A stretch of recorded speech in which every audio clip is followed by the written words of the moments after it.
Imagine walking into a room full of strangers. Within a few seconds, people begin forming opinions about you. They notice how you walk, how you shake hands, where you look, how quickly you speak, whether you smile, whether you appear relaxed or nervous. And while you are observing them, they are observing you too.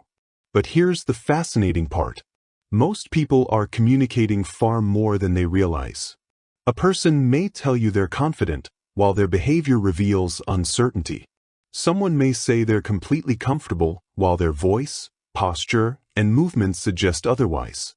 Someone may tell you they don't care what you think, yet their behavior changes dramatically whenever your attention shifts away from them.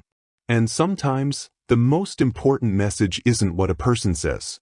It's what they consistently do. What if you could become better at noticing these signals? What if you could recognize when someone's emotional state changes? What if you could understand what makes a person comfortable, defensive, excited, anxious, or guarded? And what if you could become better at identifying the motivations behind people's behavior, not by reading their minds, but by learning how human behavior actually works? That is what this audiobook is about. But before we go any further, there is one important misconception we need to eliminate. Reading people is not mind reading. There is no magical gesture that proves someone is lying. Crossed arms don't automatically mean someone is defensive.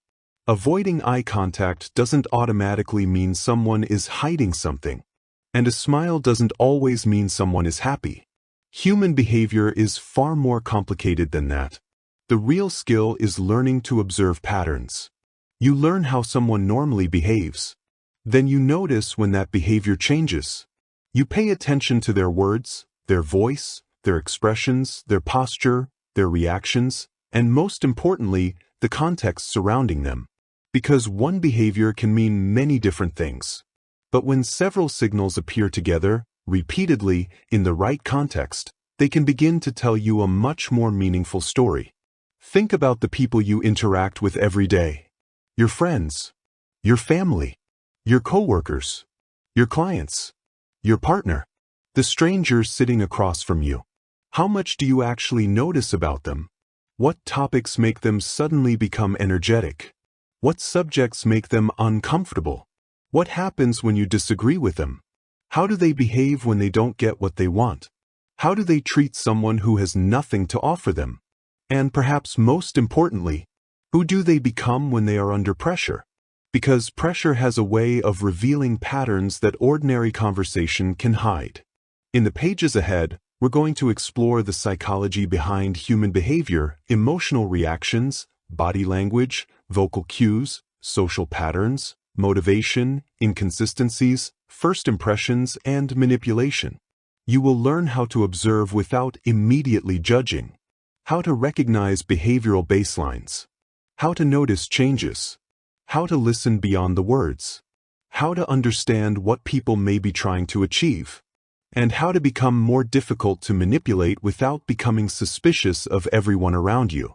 Because the goal isn't to walk through life believing everyone is hiding something. The goal is to become more observant, more emotionally intelligent, and more accurate in your judgments. Once you learn to slow down and truly observe people, you may discover something surprising. People don't always tell you who they are, but they are often showing you. The question is, are you paying attention? Chapter 1. Why human behavior is easier to read than you think. Every day, you are surrounded by information about other people. You receive it when someone speaks to you. You receive it when they become unusually quiet. You receive it when their voice changes. You receive it when they move closer to you or suddenly create distance. You receive it when someone becomes defensive over a simple question. You receive it when a person who is normally energetic suddenly becomes withdrawn. The information is there. The problem is that most people don't know how to interpret it. And sometimes, they interpret it far too quickly. Imagine you're sitting across from someone in a meeting. You ask them a simple question. They pause. They look away. Their arms are crossed. You might immediately think they're hiding something. But what do you actually know? You know that they paused. You know that they looked away. You know that their arms were crossed. That's all. Everything else is an interpretation. Maybe they're nervous. Maybe they're thinking carefully about their answer. Maybe they're uncomfortable with the subject. Maybe they're tired. Maybe they're simply sitting in a way that feels natural to them. This distinction is incredibly important, because becoming good at reading people does not mean becoming better at making assumptions. It means becoming better at collecting information before making conclusions. Human beings are constantly communicating through multiple channels. The first is obvious. Words. People tell you what they think, what they want, what they believe, and sometimes what they want you to believe. But words are only one layer of communication. The second layer is the voice. Consider how differently the same sentence can sound depending on how it is delivered. Someone says, "I'm fine." Those two words could communicate genuine calm. They could communicate irritation. They could communicate sadness. They could communicate fear. They could even communicate that the person doesn't want to continue the conversation. The words haven't changed. The delivery has. Then there is the third layer. Behavior. What does the person actually do? This is where things become especially interesting. A person can tell you that they value your time. But do they repeatedly arrive late? Someone can tell you that they respect your opinion. But what happens when you disagree? Someone can tell you that they are confident. But how do they react when they make a mistake? Someone can tell you that they care about other people. But how do they treat people who cannot give them anything in return? Behavior gives you another source of information. And when words, voice, and behavior all point in the same direction, your understanding becomes stronger. But when they conflict, you have something worth paying attention to. Not necessarily deception. Not necessarily manipulation. Simply inconsistency. And inconsistency creates a question. For example, imagine someone tells you, "I really want to help with this project." Their words sound enthusiastic, but they continually avoid taking responsibility. They agree during conversations but rarely follow through. They promise to help but repeatedly disappear when action is required. At that point, you don't need to accuse them of anything. You simply need to recognize the pattern. Their behavior is providing information that their words alone don't provide. This is one of the most important principles in understanding human behavior. People communicate through what they repeatedly do. Not just what they say once. Not just what they promise. Not just how they present themselves. But what they consistently do. Think about trust. You don't usually trust someone because they say, "You can trust me." You trust them because, over time, their behavior gives you reasons to trust them. They keep their promises. They show up. They tell the truth when the truth is inconvenient. They respect boundaries. They take responsibility for their mistakes. Their behavior creates evidence. The same principle applies when you're trying to understand someone emotionally. Suppose a normally talkative friend becomes unusually quiet. You could immediately assume they're angry with you. But a better observer asks, "What changed?" Maybe something happened at work. Maybe they're exhausted. Maybe they're dealing with a personal problem. Maybe they're angry.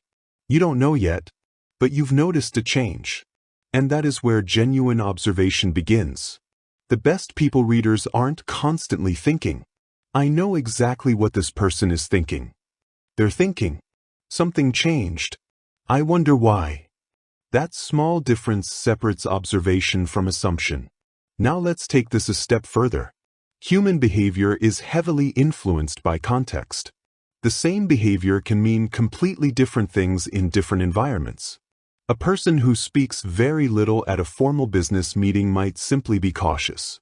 The same person could become extremely talkative around close friends. Does that mean they are pretending?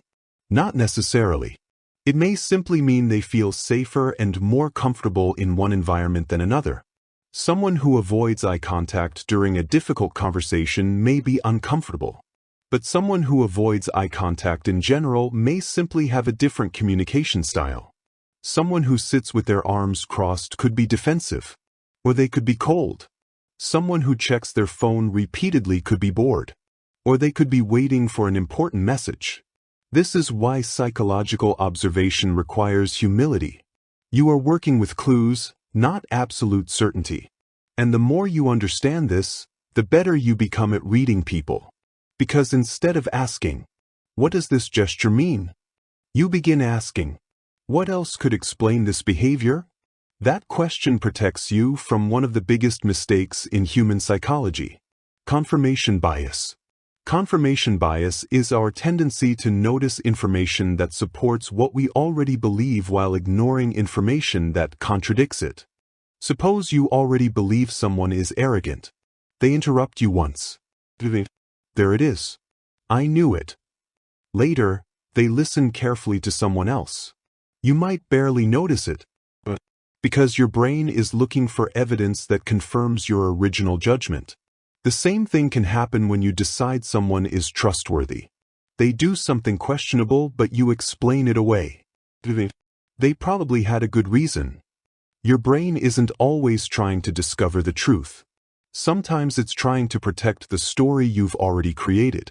This is why reading people requires discipline. You must be willing to change your interpretation when new information appears. If you think someone is nervous and later discover they were simply tired, you adjust your conclusion. If you think someone is unfriendly and later discover they were simply uncomfortable in unfamiliar environments, you adjust. If you think someone is confident but repeatedly observe them becoming defensive whenever they receive criticism, you reconsider your original impression. Good observation is flexible. It doesn't cling to a conclusion just because the conclusion feels satisfying. Now consider another powerful source of information: how people behave when circumstances change. Anyone can appear calm when everything is going their way. Anyone can appear generous when generosity costs them nothing. Anyone can appear patient when they aren't being challenged. But introduce pressure. Introduce disagreement. Introduce disappointment. Introduce uncertainty. And behavior can change. This doesn't mean someone's behavior under pressure reveals their true self in some perfect, absolute sense. Stress affects everyone differently, but pressure can reveal patterns. How does someone react when they lose control? How do they respond when someone says no? How do they handle criticism? Do they become aggressive? Do they withdraw? Do they blame someone else? Do they become defensive? Do they ask questions? Do they take responsibility?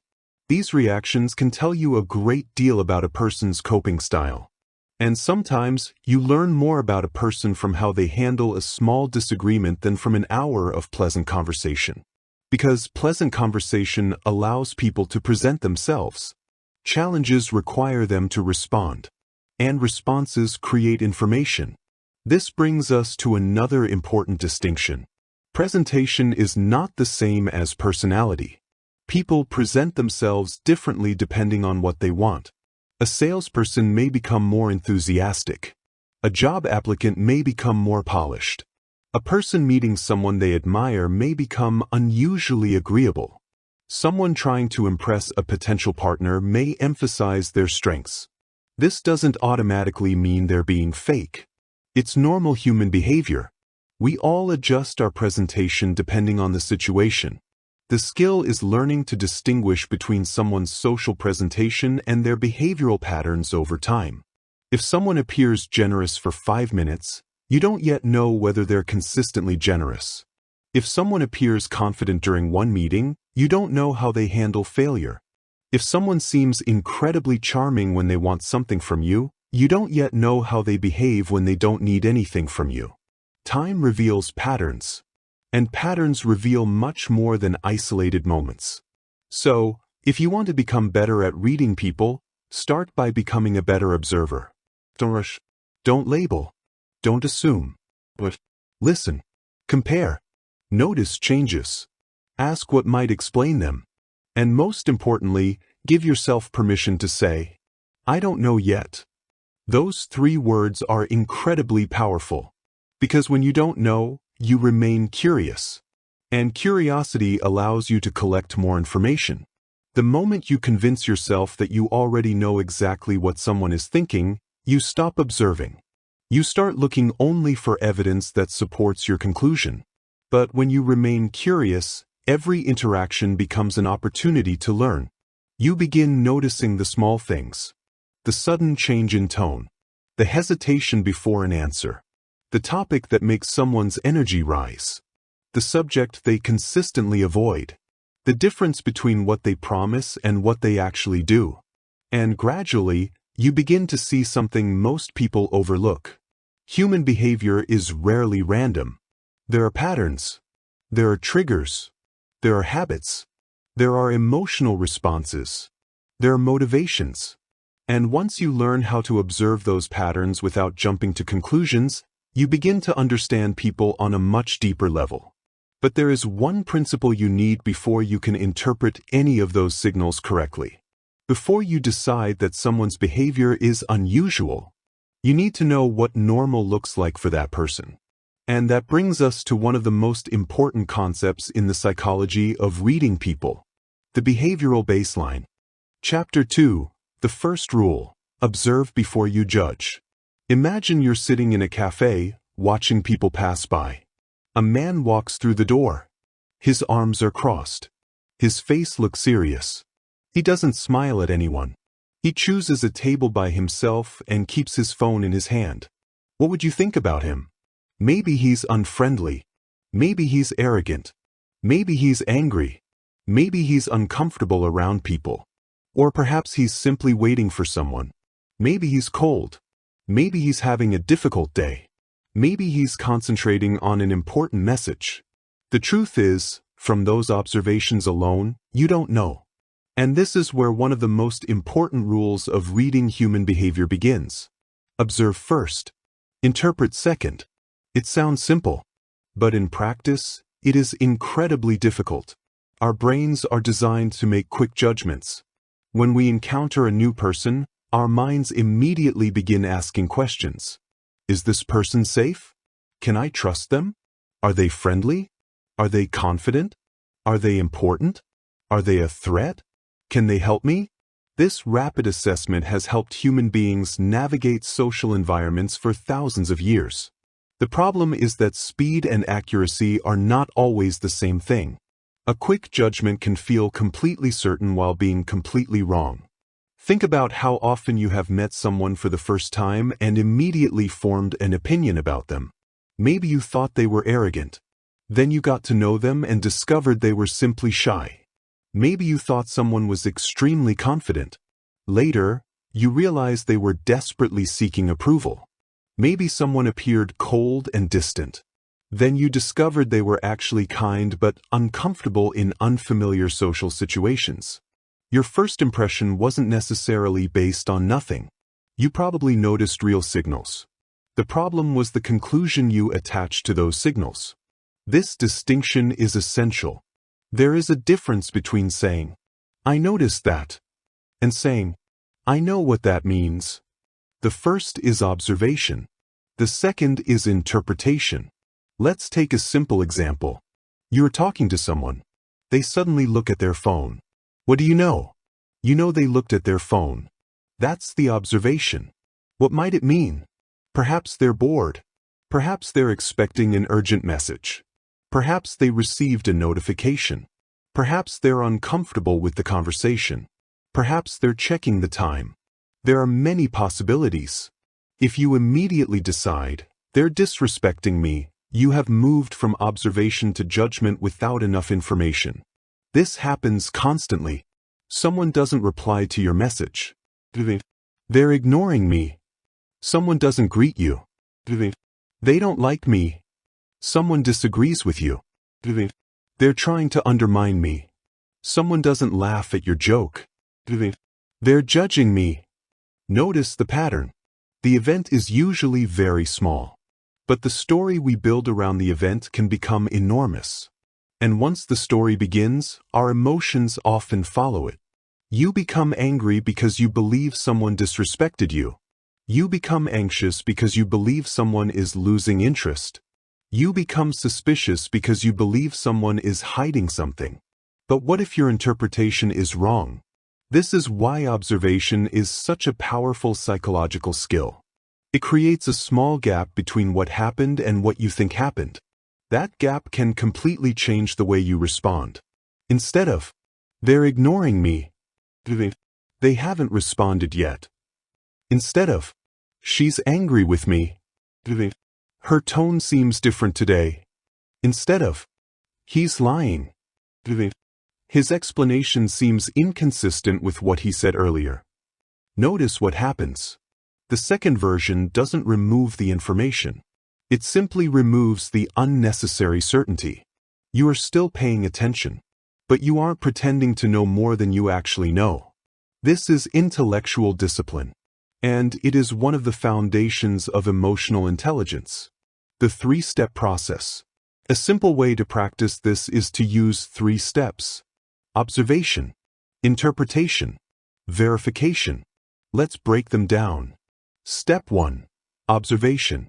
Describe exactly what happened without adding meaning. For example, she became quieter when the subject changed. That's observation.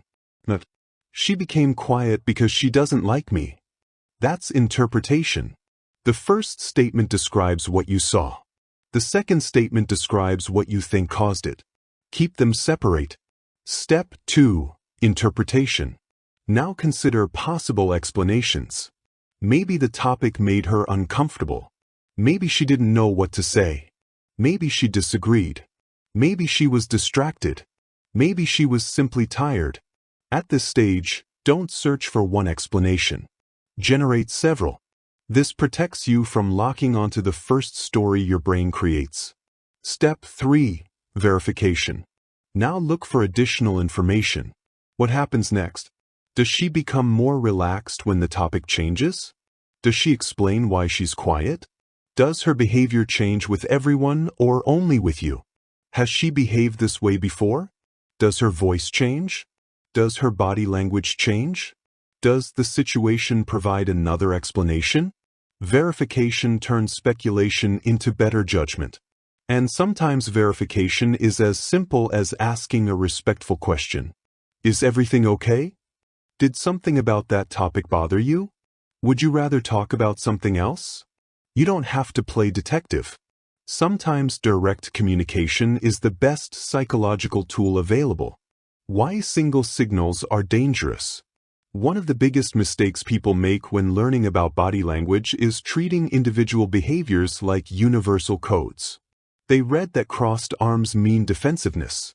They read that looking away means lying. They read that touching the face means nervousness. They read that looking in a particular direction means someone is remembering or inventing something. Then they start treating these behaviors as proof. But human beings don't work like machines. There isn't a universal dictionary where every gesture has one fixed meaning. Crossed arms might mean defensiveness, or comfort, or cold temperature, or habit, or fatigue, or simply that the person doesn't know what to do with their hands. Looking away might indicate discomfort, or concentration, or cultural communication norms, or distraction, or simply someone's natural communication style. This is why experienced observers look for clusters and changes, not isolated gestures.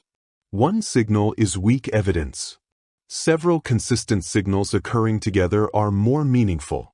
And even then, context matters. Imagine someone is sitting in an interview. They are sweating. Their hands are moving constantly. Their speech is faster than usual. Their answers are shorter. What might be happening? Perhaps they're hiding something. But perhaps they're simply nervous because they desperately want the job. The behavior is real. The interpretation requires caution. The goal is not to eliminate uncertainty. The goal is to manage uncertainty intelligently. Context changes everything. Imagine you see someone running. You might think they're exercising. Then you notice they're wearing formal clothes. You might wonder what's happening. Then you see a bus leaving. Suddenly the behavior makes sense. The behavior didn't change. Your context changed. The same principle applies to psychological observation. A person speaking loudly in a crowded restaurant may be perfectly normal. The same volume in a quiet library would be unusual. Someone checking their phone repeatedly while waiting for an important call makes sense. The same behavior during an intimate conversation may communicate something different. Someone looking nervous before giving a public speech doesn't necessarily have a secret. The situation itself creates anxiety. Context gives behavior meaning. This is why the question, "What does this behavior mean?" is often less useful than, "What else could explain this behavior in this context?" That question forces you to think more carefully. Learn to notice changes. One of the strongest things you can observe is a change from someone's normal behavior. Imagine you have known a friend for 10 years. You know how they normally communicate. They joke frequently. They respond quickly. They maintain eye contact. They are energetic. Then one day, you meet them and everything feels different. They're quiet. Their responses are short. They avoid certain topics. Their energy is low. You don't need to immediately conclude that they're angry, but you have enough information to recognize something is different, and that difference is worth exploring. This is where your understanding of a person's baseline becomes valuable. You can't recognize an unusual behavior if you don't know what is usual for that person. The same principle applies in business. Imagine a client who normally asks detailed questions, negotiates carefully, and responds quickly. Suddenly they stop asking questions. Their messages become unusually short. They delay decisions. Something may have changed. It doesn't automatically mean they're no longer interested. Perhaps their financial situation changed. Perhaps another decision maker entered the process. Perhaps they're comparing alternatives. Perhaps they're simply busy. Again, observation comes first. You notice the change. Then you investigate the reason. You don't create a story and treat it as fact. The danger of confirmation bias. Now we need to discuss one of the greatest enemies of accurate people reading: confirmation bias. Your brain loves consistency. Once you decide someone is rude, you start noticing their rude behavior. Once you decide someone is kind, you start noticing their kindness. Once you decide someone is dishonest, ambiguous behavior begins looking suspicious. The label changes the way you interpret everything that comes afterward. Imagine you meet someone who interrupts you during your first conversation. You decide, he's arrogant. The next time he interrupts someone, you notice immediately. Then he talks loudly. Of course, he's trying to dominate the room. Then someone disagrees with him. He becomes defensive. There it is again. Soon, every behavior becomes evidence for the original conclusion. But perhaps there is another explanation. Maybe he grew up in a communication environment where interruption is normal. Maybe he's socially unaware. Maybe he's excited and speaks before thinking. Maybe he genuinely struggles with listening. The behavior doesn't necessarily tell you which explanation is correct. You need more information. This is why you should periodically ask yourself, what evidence would prove my interpretation wrong? That is a powerful question, because if you cannot imagine anything that would change your mind, you may no longer be observing. You may simply be defending a belief. Become curious, not suspicious. There is a major difference between being observant and being paranoid. An observant person notices. Her behavior changed. A suspicious person immediately thinks, she's hiding something. An observant person notices, he avoided answering the question. A suspicious person thinks, he's definitely lying. An observant person thinks, I wonder why. That final sentence is extremely powerful. I wonder why. It keeps your mind open. It creates room for additional information. It allows another person's behavior to surprise you. And that is exactly what you want. Because if you're truly trying to understand people, you shouldn't be looking for reasons to prove yourself right. You should be looking for the truth. Sometimes your first interpretation will be correct. Sometimes it won't. Your job is not to always guess correctly on the first attempt. Your job is to become increasingly accurate as more information becomes available. Practice this every day. You can begin practicing immediately. The next time you're in a public place, observe someone without judging them. Notice their posture. Notice their pace. Notice how they interact with others. But don't create a story about them. Simply describe what you see. Then, if you interact with someone you already know, pay attention to their baseline. How do they normally speak? How quickly do they respond? What does their relaxed behavior look like? Then notice when something changes. And when it changes, don't immediately decide what it means. What changed? When did it change? What happened immediately before the change? What are 3 possible explanations? What additional information could confirm or challenge my interpretation? These questions will gradually transform the way you see people. You will become less reactive, more patient, more perceptive, and surprisingly, more understanding. Because sometimes the person you thought was angry was simply exhausted. The person you thought was arrogant was actually insecure. The person you thought was ignoring you was dealing with something you knew nothing about. And the person you thought you understood completely may turn out to be much more complicated than your first impression suggested. Human beings are complicated. And that's exactly why reading people requires more than memorizing gestures. It requires patience. It requires context. It requires curiosity. And above all, it requires the discipline to separate what you see from what you believe it means. So remember the first rule. Observe before you judge. Notice the behavior. Separate facts from interpretations. Consider alternative explanations. Look for patterns. And verify when possible. Because once you stop rushing to conclusions, you begin seeing something most people miss. The difference between what people do and the story you tell yourself about why they do it. And that difference is where real psychological insight begins. But there is another crucial question. How can you tell when a behavior is actually unusual?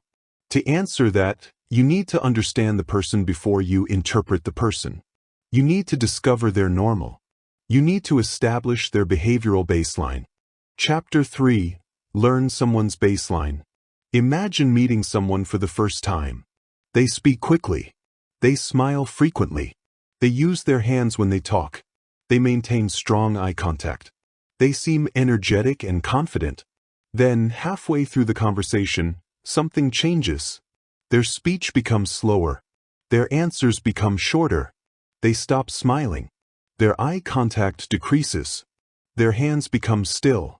Something feels different. But what exactly changed? And more importantly, what does it mean? This is where one of the most important concepts in reading human behavior becomes useful. The behavioral baseline. A baseline is simply a person's normal pattern of behavior. It is what they look like, sound like, and act like when they are comfortable and operating under ordinary circumstances. Why does this matter? Because behavior only becomes meaningful when you have something to compare it with. Think about temperature. If someone tells you that a room is 30 degrees, that number doesn't mean much until you know whether they're talking about Celsius or Fahrenheit. Context gives the number meaning. Behavior works the same way. Someone who avoids eye contact with everyone is different from someone who normally makes strong eye contact but suddenly avoids it during one particular conversation. The behavior may look identical. The meaning may be completely different. This is why experienced observers don't simply ask, "What is this person doing?" They ask, "Is this normal for this person?" That one question can dramatically improve your ability to understand people. What is a behavioral baseline? A behavioral baseline is the collection of patterns that describe how someone normally behaves. It includes things like how quickly they speak, how loudly they speak, how much eye contact they usually make, how expressive their face is, how often they gesture, how close they normally stand, how they sit, how they respond to questions, how quickly they answer, how much they joke, how energetic they appear, and even how they behave when they are doing absolutely nothing important. You don't need to memorize every detail. You are simply trying to understand their general pattern. For example, imagine you have a coworker named Daniel. Daniel normally talks quickly. He jokes constantly. He rarely sits still. He answers messages almost immediately. He is comfortable disagreeing with people. And when meetings become tense, he usually tries to lighten the atmosphere. That is Daniel's baseline. Now imagine that one morning he arrives unusually quiet. He barely speaks. He avoids jokes. His responses are extremely short. And when someone asks him a question, he takes several seconds before answering. Should you conclude that Daniel is angry? But you can reasonably recognize this isn't typical behavior for him.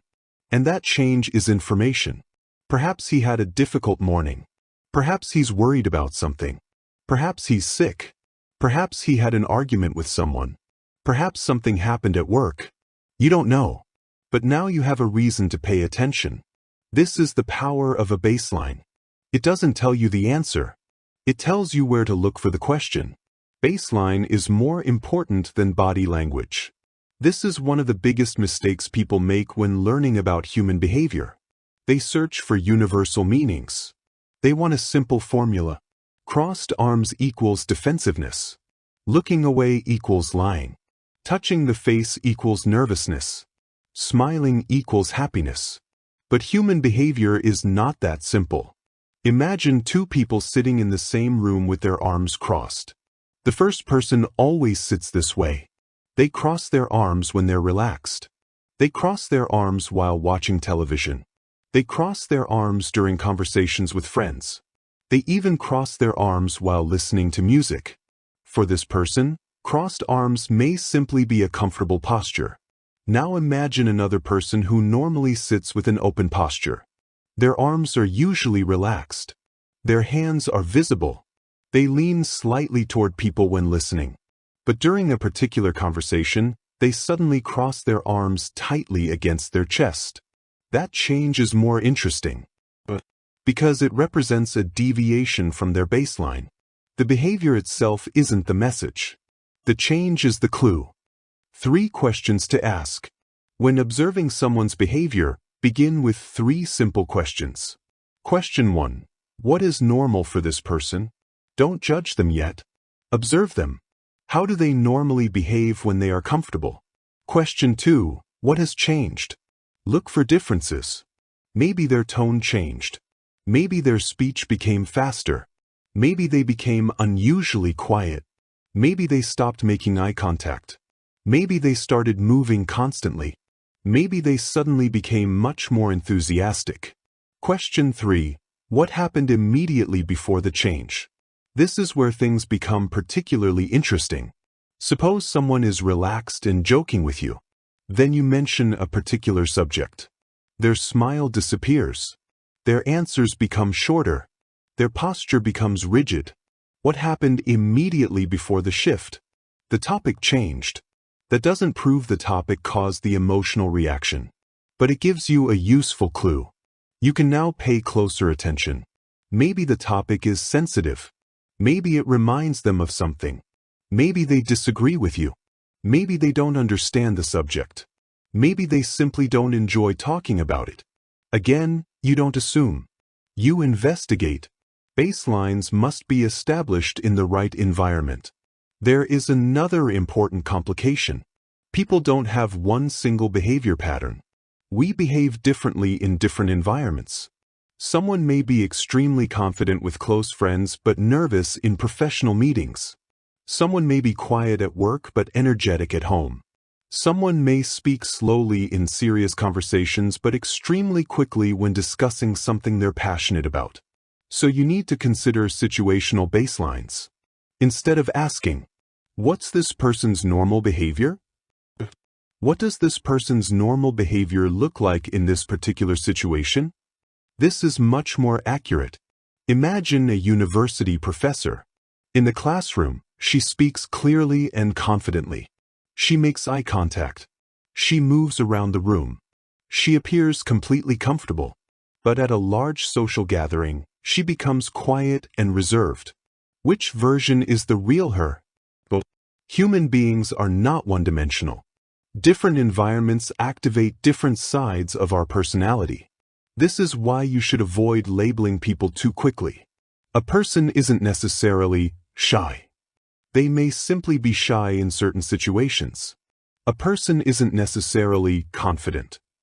They may be confident in familiar environments. A person isn't necessarily quiet.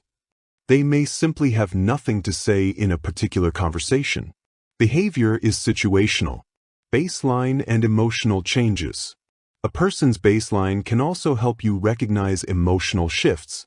Imagine someone who normally speaks in a calm, measured voice. During a disagreement, their speech suddenly becomes much faster. Their volume increases. They begin interrupting. Their facial muscles become tense. Their gestures become larger. One behavior alone doesn't tell you much, but several changes happening together create a pattern. The person's emotional state appears to have shifted. Again, this doesn't automatically mean they're angry. They could be anxious. They could feel threatened. They could feel misunderstood. They could be extremely passionate about the subject. The baseline simply tells you something has changed. And when something changes, you can become curious about why. The power of sudden contrast. Humans are especially sensitive to contrast. Imagine a person who normally responds to criticism with humor. You tell them, "Your presentation could have been clearer." They laugh. They ask what they can improve. They seem relaxed. Now imagine another day when you offer similar feedback. This time they become defensive. Their voice changes. They immediately begin explaining why the criticism isn't fair. They stop listening. What happened? You don't know yet, but the contrast is significant. Maybe the criticism touched a particularly sensitive issue. Maybe they were already stressed. Maybe they believed the criticism was unfair. Maybe something else happened earlier. The important thing is that you don't ignore the contrast. Changes in behavior deserve attention. Baseline in relationships. This principle becomes extremely useful in relationships. Suppose your partner normally enjoys talking to you before going to bed. You have long conversations. They tell you about their day. They joke with you. They ask about your plans for tomorrow. Then, for several nights, they become unusually distant. Their answers become short. They stop initiating conversations. They seem distracted. What should you do? Not immediately assume, "They don't love me anymore." Instead, notice the change. Then communicate. "Hey, I've noticed you've seemed a little distant lately. Is everything okay?" That question is much healthier than making an accusation. Because observation creates an opportunity for communication. Maybe they're stressed. Maybe they're exhausted. Maybe they're dealing with a personal problem. Maybe there really is an issue in the relationship. You won't know until you find out. Behavioral observation should improve communication, not replace it. Baseline in business. The same principle can be extremely valuable in business. Imagine a client you've been working with for several months. Normally, they respond quickly. They ask questions. They negotiate. They request additional information. Then suddenly, their communication changes. They stop responding quickly. Their messages become extremely brief. They no longer ask questions. Their enthusiasm appears lower. A salesperson who isn't paying attention might continue sending the same sales messages. A perceptive salesperson asks, "What changed?" Perhaps the client's priorities changed. Perhaps the price became uncomfortable. Perhaps a competitor made a better offer. Perhaps the client lost confidence. Perhaps someone else is now involved in the decision. The behavioral change doesn't tell you which explanation is correct, but it tells you that continuing exactly as before may not be the best strategy. Observation creates an opportunity to adapt. Baseline and deception. Now we come to one of the most misunderstood applications of behavioral baselines. Detecting deception. Many people believe that if someone looks nervous while answering a question, they're probably lying. That's unreliable. People become nervous for many reasons.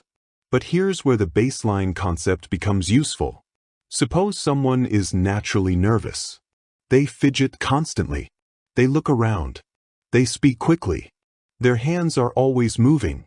Those behaviors don't suddenly become evidence of deception simply because they're present. But imagine this same person is normally relaxed when discussing most subjects. Then you ask about a particular event. Suddenly their behavior changes dramatically. Their speech becomes unusually slow. They start giving much longer explanations. They avoid certain details. They repeatedly correct themselves. Again, none of this proves deception. But the deviation is worth investigating. The correct response isn't, "I caught you."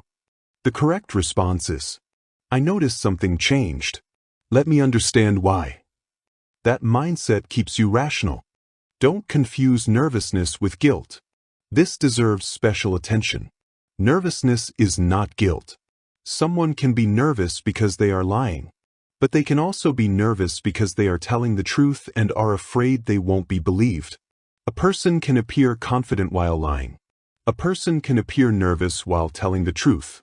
This is why behavior should never be used as a substitute for evidence. Your observations can guide questions. They should not become instant verdicts.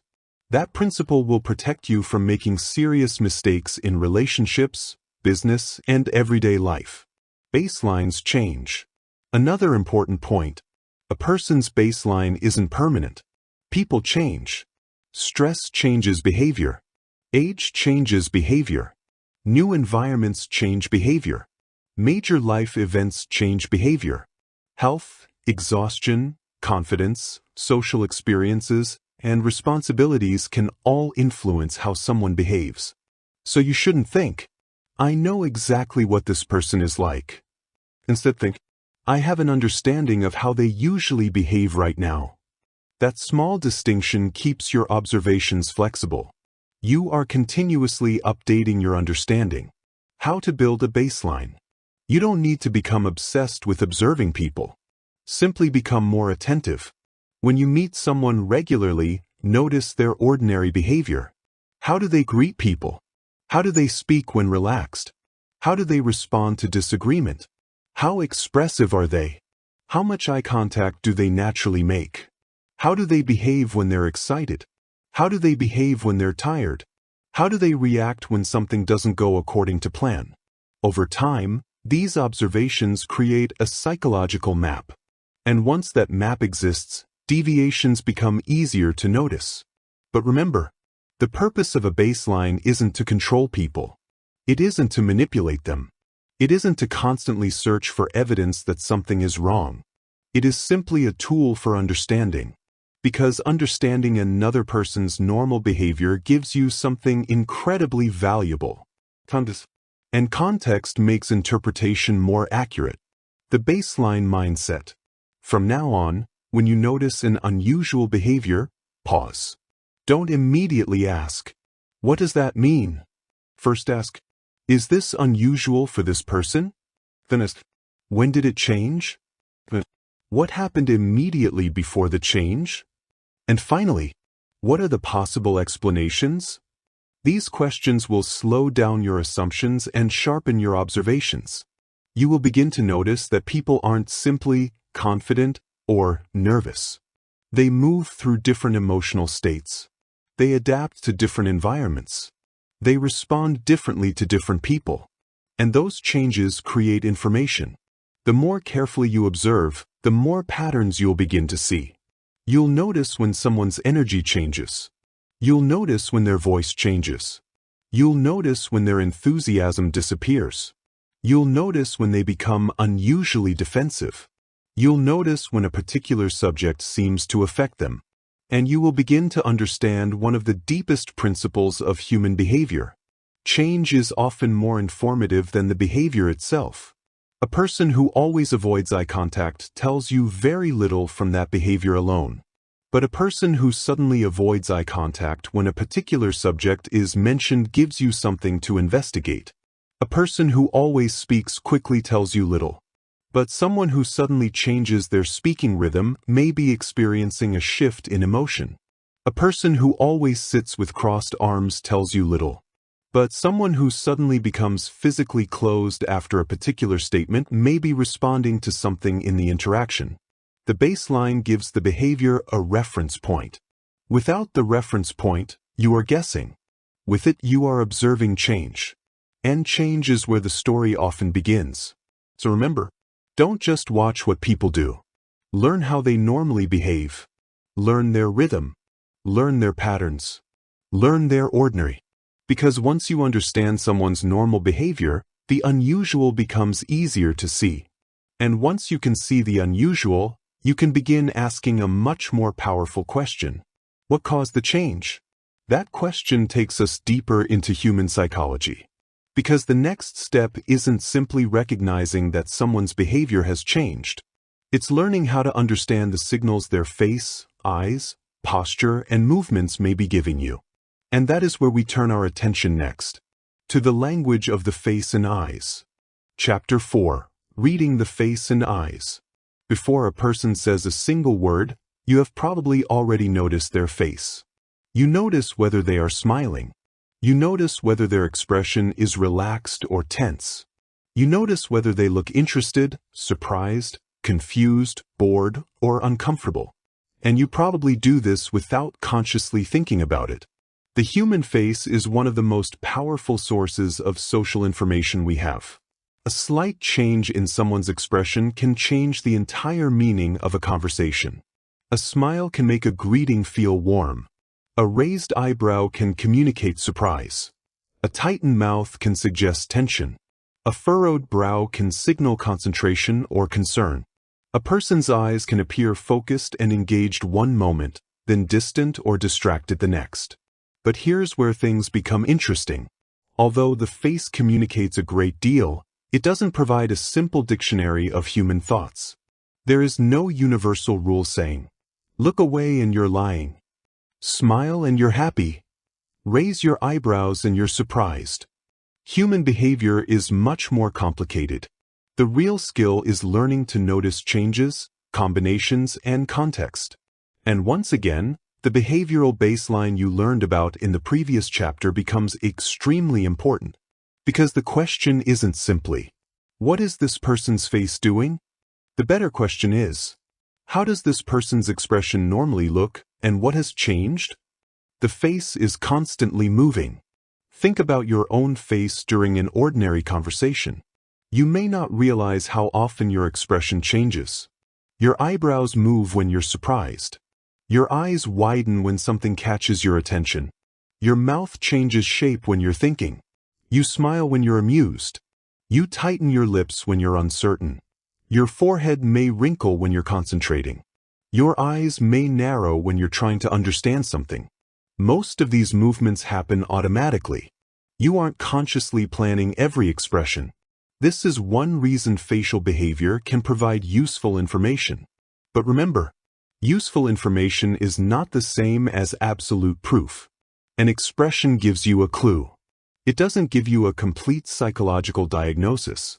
The eyes, attention and engagement. The eyes are often called the windows to the soul. That's poetic, but psychologically, they're also useful because they can provide clues about attention and engagement. When someone is deeply interested in what you're saying, you may notice that their attention remains focused on you. They may maintain eye contact. They may orient their head toward you. They may respond quickly to what you say.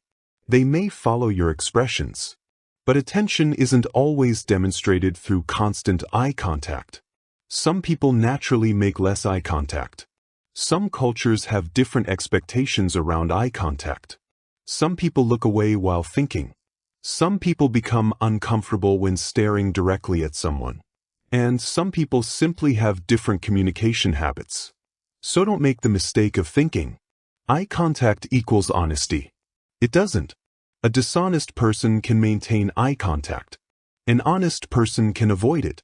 Instead, think about changes in eye behavior. Imagine someone who normally looks directly at you while talking. You ask about a sensitive subject. Suddenly their gaze changes. They look down. They look toward the side. They look at the floor. They appear less engaged. What does that mean? It could mean discomfort. It could mean they're thinking. It could mean they're embarrassed. It could mean they're trying to remember something. It could mean they don't want to discuss the subject. Or it could mean nothing significant at all. You need more information. But now you know something useful. Their behavior changed when the subject changed. That's worth noticing. Don't chase the myth of the lying eyes. You've probably heard many theories about detecting lies through eye movements. Some claim that looking in one direction means someone is remembering. Another direction supposedly means they're constructing a story. Others claim that liars avoid eye contact. These ideas are attractive because they offer simple answers. But real human behavior doesn't work that neatly. People look around for many reasons. They look away to think. They look away because they're distracted. They look away because they feel uncomfortable. They look away because direct eye contact requires effort. And sometimes people look directly at you precisely because they want to appear trustworthy. So instead of trying to identify a magical lying eye, pay attention to the whole behavioral pattern. What is the person's baseline? What changed? What does their voice sound like? Does their story remain consistent? Do their answers become unusually complicated? Does their behavior change only around a particular subject? Are there other explanations? This approach is much more reliable. The eyebrows may be small, but they can communicate a surprising amount. Think about what happens when you're surprised. Your eyebrows may rise. Your eyes may widen. Your mouth may open slightly. Your entire face changes within a moment. Now think about confusion. Your eyebrows may move closer together. Your forehead may tighten. Your eyes may narrow slightly. Or consider recognition. You may briefly raise your eyebrows when you suddenly recognize someone across a room. These movements can be extremely fast. But again, context matters. A raised eyebrow could mean, "Really?" Could mean, "I'm surprised." Could mean, "I don't believe you." Could mean, "I'm interested." Or it could simply be a habitual expression. That's why facial expressions become much more meaningful when combined with speech and situation.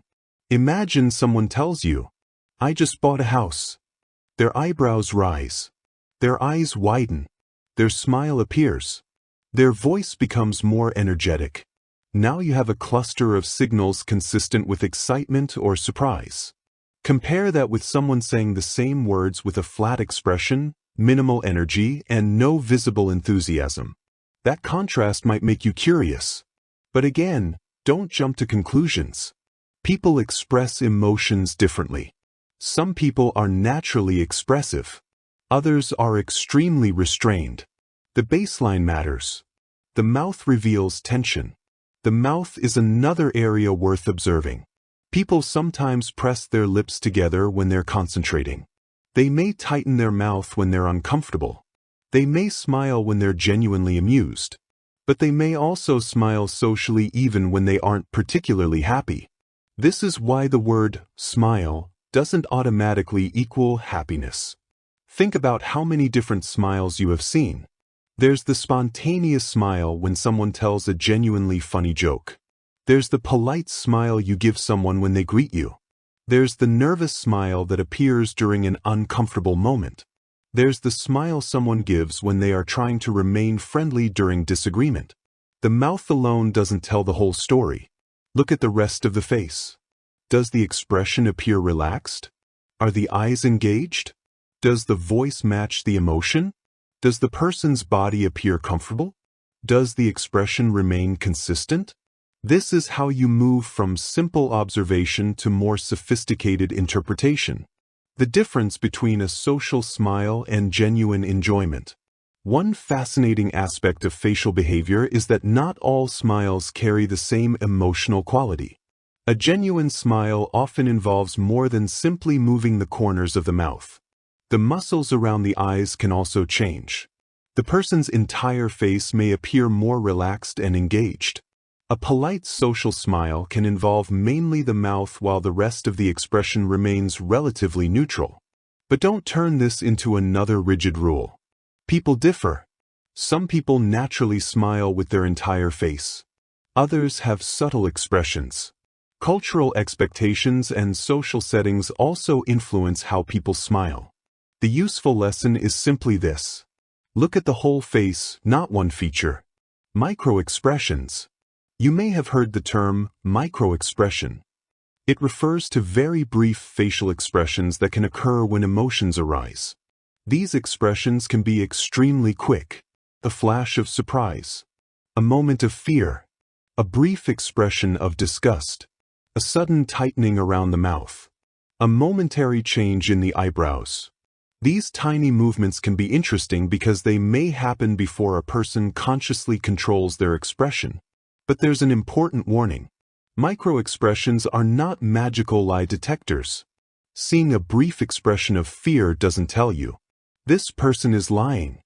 It tells you, something may have triggered an emotional reaction. That's all. The next question is, what triggered it? Maybe your question reminded them of something. Maybe they misunderstood what you said. Maybe they're worried about being judged. Maybe they're uncomfortable. Maybe they know something relevant. You need context. The expression opens the door. It doesn't tell you what's inside the room. The face and emotional congruence. One of the most useful things you can learn to observe is whether someone's facial expression appears consistent with their words. Imagine someone tells you, "I'm really excited about this opportunity," but their voice is flat. Their facial expression barely changes. They don't ask questions. They don't show enthusiasm. That doesn't automatically mean they're lying. Perhaps they're exhausted. Perhaps they're nervous. Perhaps they're trying to remain professional. But there is a mismatch. And mismatches are worth noticing. Now imagine someone says, "I'm really excited." Their eyes brighten. Their eyebrows rise. Their smile becomes broader. Their voice becomes faster and more energetic. They lean forward. Their gestures increase. Their words and behavior are aligned. Again, that doesn't prove anything with absolute certainty. But the signals are consistent. Consistency increases confidence in your interpretation. When the face changes suddenly, one of the most valuable observations you can make is a sudden shift. Imagine you're having a relaxed conversation with someone. They're smiling. They're comfortable. Then you mention a particular person. Their smile disappears. Their eyebrows tighten. Their eyes shift away. Their voice becomes quieter. You have just witnessed a behavioral transition. What does it mean? You don't know. But you have identified a moment worth exploring. Maybe they dislike that person. Maybe they had a bad experience. Maybe they're worried about something. Maybe they simply remembered an unrelated task. The mistake would be to immediately conclude, they hate that person. The better response is, interesting. Something changed when I mentioned that. That mindset keeps you curious. Watch the whole face. When observing someone, don't stare at their eyes and ignore everything else. Look at the whole facial system. Are the eyebrows relaxed? Is the forehead tense? Are the eyes focused? Is the mouth relaxed? Does the person appear expressive? Is the expression changing naturally with the conversation? Does their expression match their words? Does the expression change when certain topics arise? This doesn't require you to stare at people like a detective. In fact, doing that can make people uncomfortable. The goal is simply to become more attentive during normal interaction. Emotion is not the same as intention. Here's another critical distinction. You may correctly identify someone's emotion without knowing their intention. Imagine someone looks angry. You may be right. But why are they angry? Are they angry at you? Are they angry about work? Are they angry at themselves? Are they angry because they're hungry and exhausted? You don't know. Similarly, you may correctly recognize that someone is nervous. But nervous about what? You cannot know simply from their expression. This distinction prevents a lot of unnecessary conflict. You can observe. He seems uncomfortable. Without assuming. He's uncomfortable because of me. You can observe. She seems frustrated. Without assuming. She's frustrated with me. You can observe. He looks anxious. Without assuming. He's hiding something. Separate the emotion from the explanation. That single habit can dramatically improve your social judgment. When people try to hide emotions, people sometimes attempt to control their facial expressions. Think about someone receiving disappointing news in a professional environment. They may smile politely and say, "That's okay." But perhaps their face briefly shows disappointment before the social smile appears. Or imagine someone receiving criticism. Their first expression may be surprise. Then they quickly compose themselves. Humans constantly regulate their emotional displays. This doesn't necessarily mean they're being deceptive. Social life requires emotional regulation. We don't express every emotion exactly as we feel it. You may be annoyed with someone and still remain polite. You may be nervous during an interview and still smile. You may feel disappointed and still congratulate someone sincerely. Therefore, emotional control should not automatically be interpreted as dishonesty. Instead, recognize that people often manage what they display. The goal is to notice the difference between emotion and expression. They are related, but they are not identical. Culture and personality matter. Before you interpret someone's facial behavior, remember that people come from different backgrounds. Some people naturally maintain intense eye contact. Others don't. Some people smile frequently. Others have more reserved expressions. Some people show emotion openly. Others prefer to keep emotions private. Personality matters. Culture matters. Age can matter. The social environment matters. The relationship between the people matters. Even the power dynamic matters. Someone may behave differently around a close friend than around their manager. Therefore, the best observer is not the person who memorizes the most gestures. It is the person who understands the most context. The real skill. The real skill of reading faces and eyes isn't discovering some secret code hidden inside every expression. It is learning to notice emotional shifts. You notice when someone's face becomes more animated. You notice when it becomes more tense. You notice when their attention changes. You notice when a particular topic creates a reaction. You notice when their expression conflicts with their words. And then you ask, what else could explain this? That final question keeps you accurate, because the goal isn't to become someone who thinks they can see through everyone. The goal is to become someone who pays attention. Someone who doesn't miss obvious changes. Someone who notices when a conversation suddenly becomes uncomfortable. Someone who recognizes excitement before it is verbally expressed. Someone who can see that a person may need encouragement even when they say they're fine. Someone who understands that a facial expression is a clue, not a verdict. And when you combine facial expressions with the person's baseline, voice, posture, words, and context, your understanding becomes much more powerful. You stop asking, what does this gesture mean?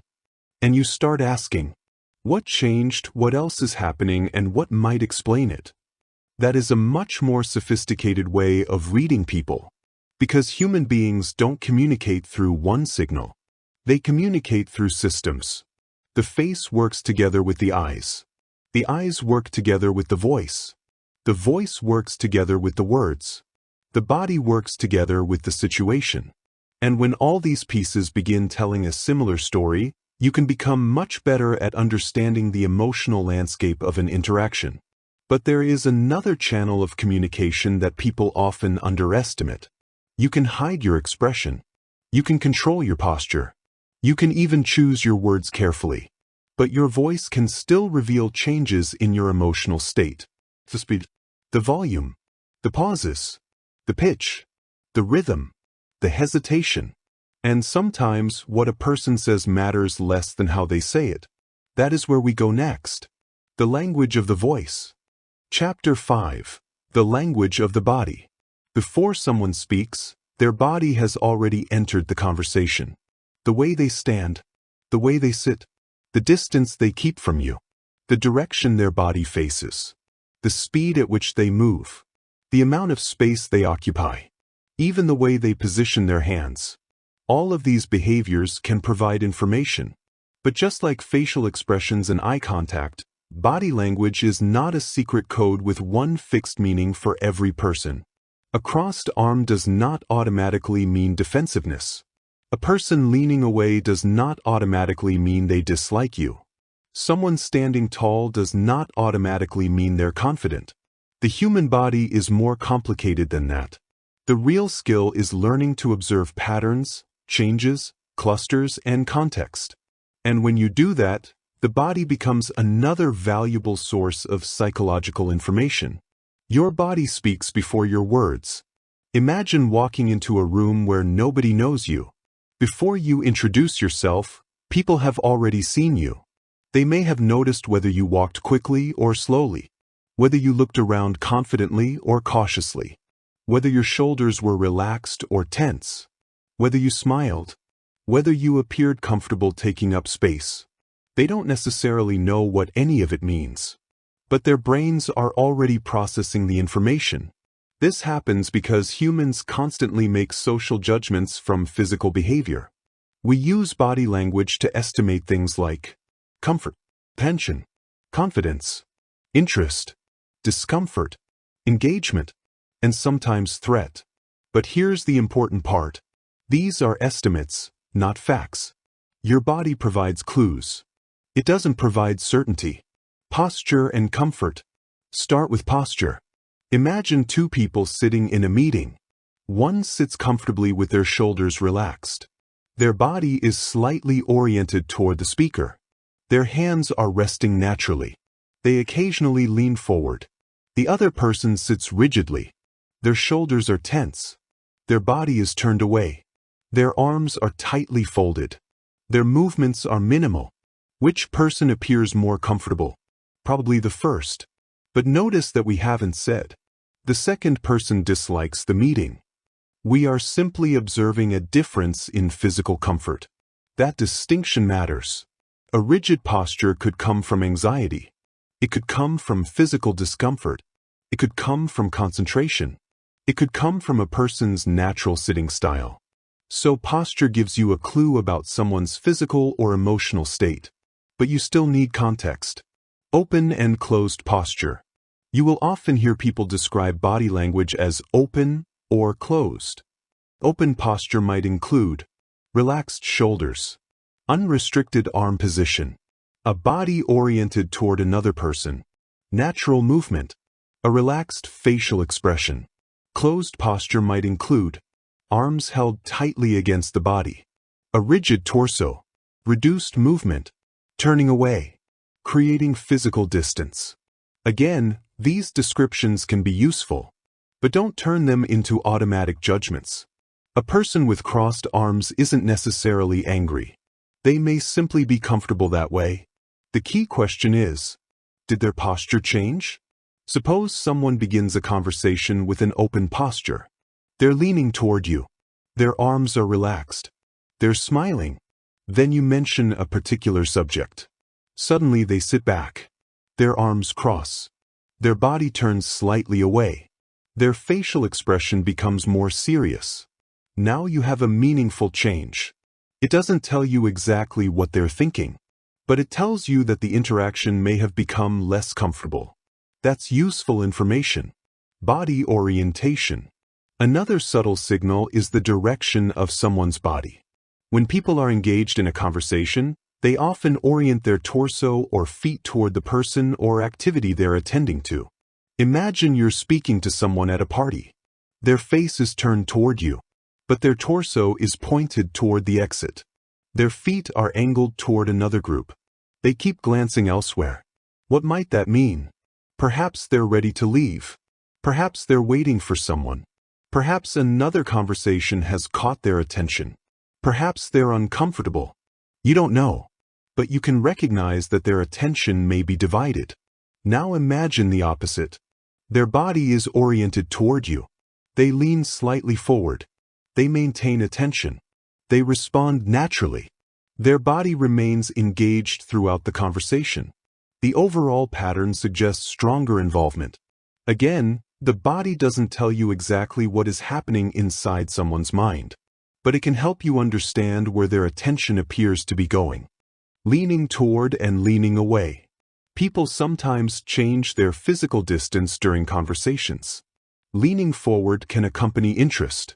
Leaning back can accompany relaxation, evaluation, surprise, or discomfort. So what does leaning away mean? It depends. Imagine someone leans away because you suddenly shouted. That's understandable. Now imagine they lean away while listening carefully to an idea. They might simply be thinking. The behavior is the same. The context is different. This is why body language should never be interpreted without considering what happened immediately before it. A sudden movement is often more informative than a static position. If someone has been sitting comfortably for 10 minutes and suddenly leans backward immediately after a particular statement, that change is worth noticing. But you still need to ask why. Personal space. One of the most interesting aspects of body language is personal space. Every person has a physical zone in which they feel comfortable. But that zone isn't identical for everyone. It can depend on personality, relationship, situation, environment, social status, and familiarity. Think about how close you stand to a close friend. Now compare that with how close you stand to a stranger. Completely different. This is why physical distance can sometimes provide information about familiarity and comfort. Someone who stands very close to you may feel comfortable with physical proximity, or they may come from a culture where closer conversational distance is normal. Someone who keeps more distance may be cautious, or they may simply prefer more personal space. So instead of asking, "Why is this person standing far away?" Is this distance different from what is normal in this situation? That is a much better question. The invisible boundary. Imagine you're talking to someone. You take one step closer. They take one step backward. You move closer again. They move backward again. Eventually, they have created a comfortable distance. You may have just learned something about their preferred personal space. But imagine another situation. You're talking to a close friend. You stand close. They don't move away. They may even move closer. That doesn't necessarily mean romantic interest. It may simply reflect familiarity and comfort. Again, context determines meaning. Personal space is information about boundaries. And boundaries are psychologically important. Mirroring. Another behavior you may notice is mirroring. Mirroring occurs when one person unconsciously begins matching another person's posture, gestures, speech rhythm, facial expressions, or movement patterns. For example, imagine two people sitting in a cafe. One person leans forward. A few moments later, the other person does the same. One person smiles. The other smiles. One person slows their speech. The other begins speaking more slowly. This can sometimes happen naturally when people feel connected or socially synchronized. But once again, don't turn it into a formula. Mirroring doesn't automatically mean they like me. It may simply happen because humans naturally coordinate with one another during conversation. And sometimes people mirror consciously. Salespeople may intentionally mirror clients. Therapists may match communication styles. Leaders may adapt their body language to build rapport. So mirroring is interesting, but it is not definitive evidence of attraction, trust, or agreement. Gestures and speech. Now pay attention to the relationship between gestures and words. Some people naturally use their hands while talking. Others barely gesture. Neither style is automatically meaningful. But changes can be useful. Imagine someone normally speaks calmly with minimal movement. Then they begin explaining something they're passionate about. Suddenly their hands become more active. Their gestures become larger. Their body becomes more animated. Their voice becomes faster. Their facial expressions increase. The whole person becomes more energetic. That combination tells you something important. The subject has increased their emotional or psychological engagement. You can use this in everyday conversations. Notice what topics make people come alive. Ask someone about their favorite project, their favorite hobby, their ambitions, their family, their interest, their biggest accomplishment. You may see their posture change. Their voice changes. Their facial expression changes. Their gestures become more energetic. This can reveal what matters to them. Fidgeting. Now let's talk about movement. Fidgeting is often interpreted as a sign of nervousness. And sometimes it is. But people fidget for many reasons. Boredom, stress, excitement, habit, excess energy, physical discomfort, concentration, impatience. So if someone taps their foot, moves their hands, or shifts constantly, don't immediately think they're nervous. Instead ask, is this normal for them? If someone always taps their foot, it may be part of their normal behavior. If someone becomes unusually restless during one conversation, that change is more interesting. Baseline first. Interpretation second. Freezing and reduced movement. Interestingly, discomfort doesn't always create more movement. Sometimes it creates less. A person may suddenly become very still. Their hands stop moving. Their posture becomes rigid. Their face becomes controlled. Their voice becomes restrained. This can happen when someone is anxious, surprised, intimidated, or trying to control their emotional response. But once again, there are many possible explanations. Someone may become still because they're concentrating intensely. They may be listening carefully. They may be tired. They may simply have a naturally calm communication style. So don't treat reduced movement as proof of fear. Look for the entire pattern. How people use space. Watch how people use physical space. Some people naturally spread their belongings around them. They sit with wide posture. They move confidently. Others make themselves physically smaller. They keep their arms close. They occupy less space. These behaviors can sometimes be associated with confidence or discomfort. But again, there are many factors involved. Social expectations influence how people position themselves. Personality influences it. Culture influences it. The environment influences it. And the situation influences it. A person may appear physically confident at home but restrained during a formal interview. That's why you should never interpret body language without considering the environment. Body language during conflict. Body language becomes especially interesting during disagreement. Imagine two people arguing. One becomes louder. The other becomes extremely quiet. One moves closer. The other creates distance. One gestures aggressively. The other folds their arms and becomes still. These are different responses to psychological pressure. Some people become more confrontational. Some withdraw. Some attempt to negotiate. Some become defensive. Some become analytical. Some become emotionally overwhelmed. Over time, observing how people respond to conflict can tell you much more about their interpersonal style than watching them during comfortable conversations. When everything is going well, most people appear pleasant. Conflict reveals how people manage discomfort, and how someone manages discomfort is often highly informative. Watch what happens when you say no. Here's a powerful real-life observation. Watch how people respond when you set a reasonable boundary. You say, "No, I can't do that."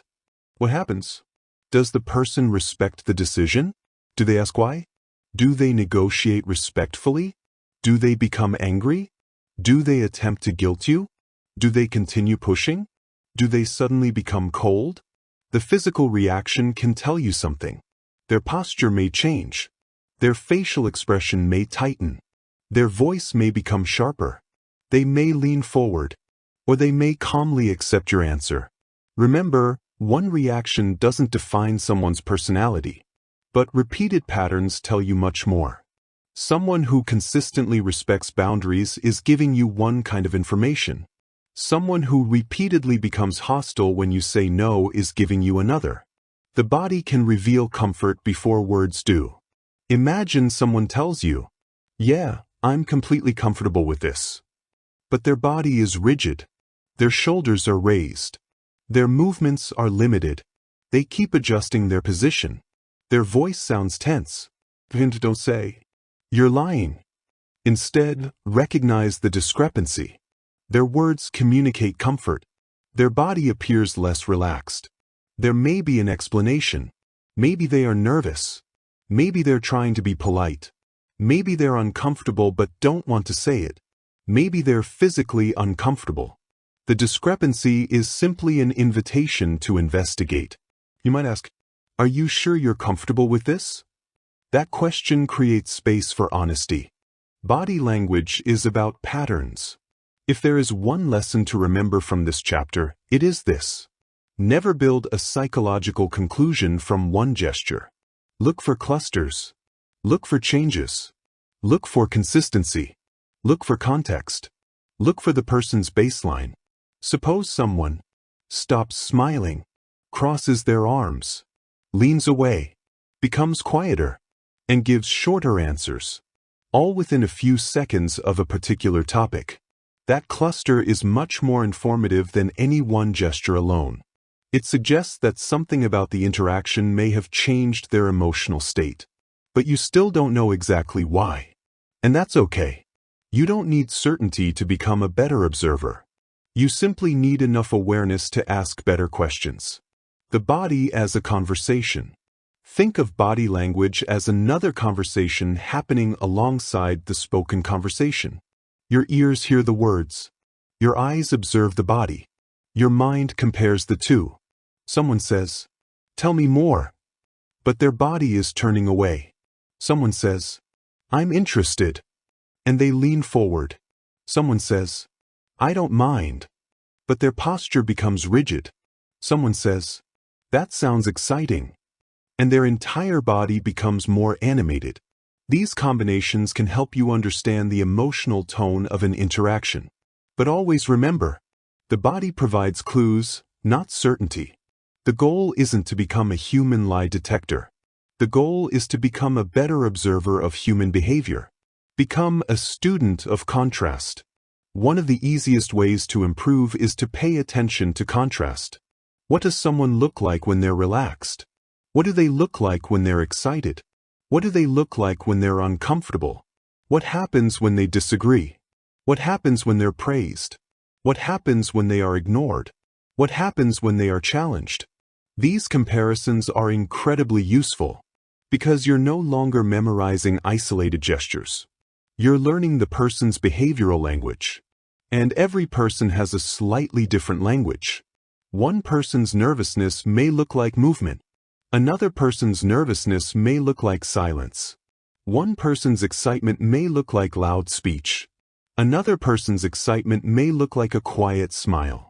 One person's confidence may look like taking up physical space. Another person's confidence may look like calm stillness.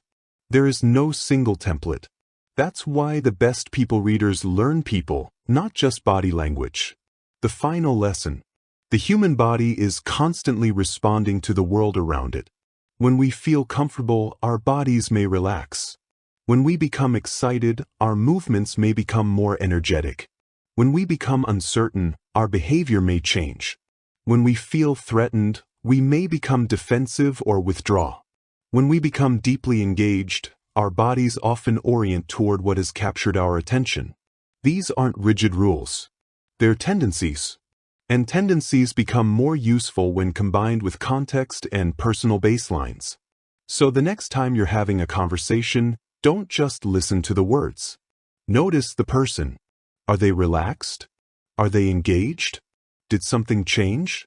Did their posture shift? Did they create distance? Did they become more animated? Did their body become still? What happened immediately before the change? Then resist the temptation to declare that you know exactly what it means. Instead, become curious.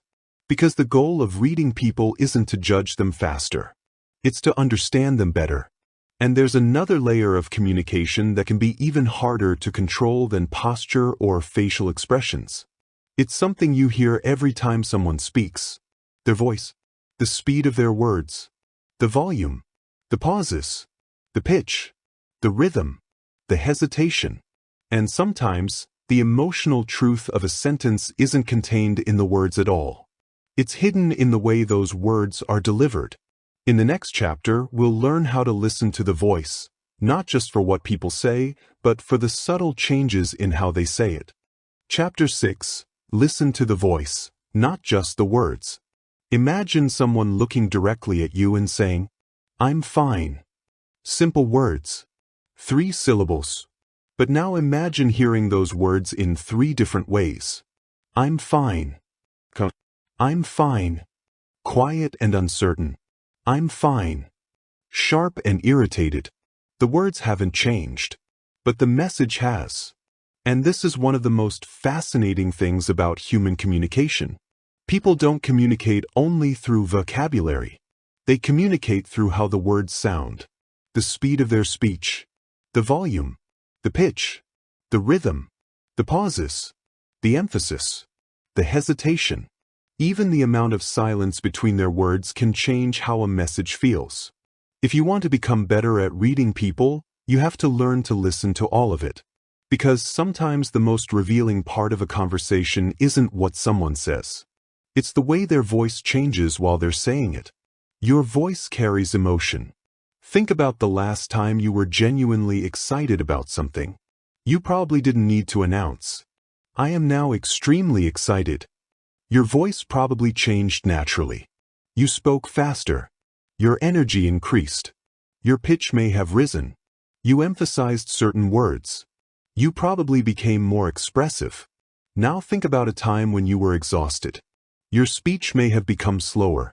Your voice quieter. Your responses shorter. You may have needed more effort to maintain a conversation. Your emotional state influenced your voice without you consciously planning it.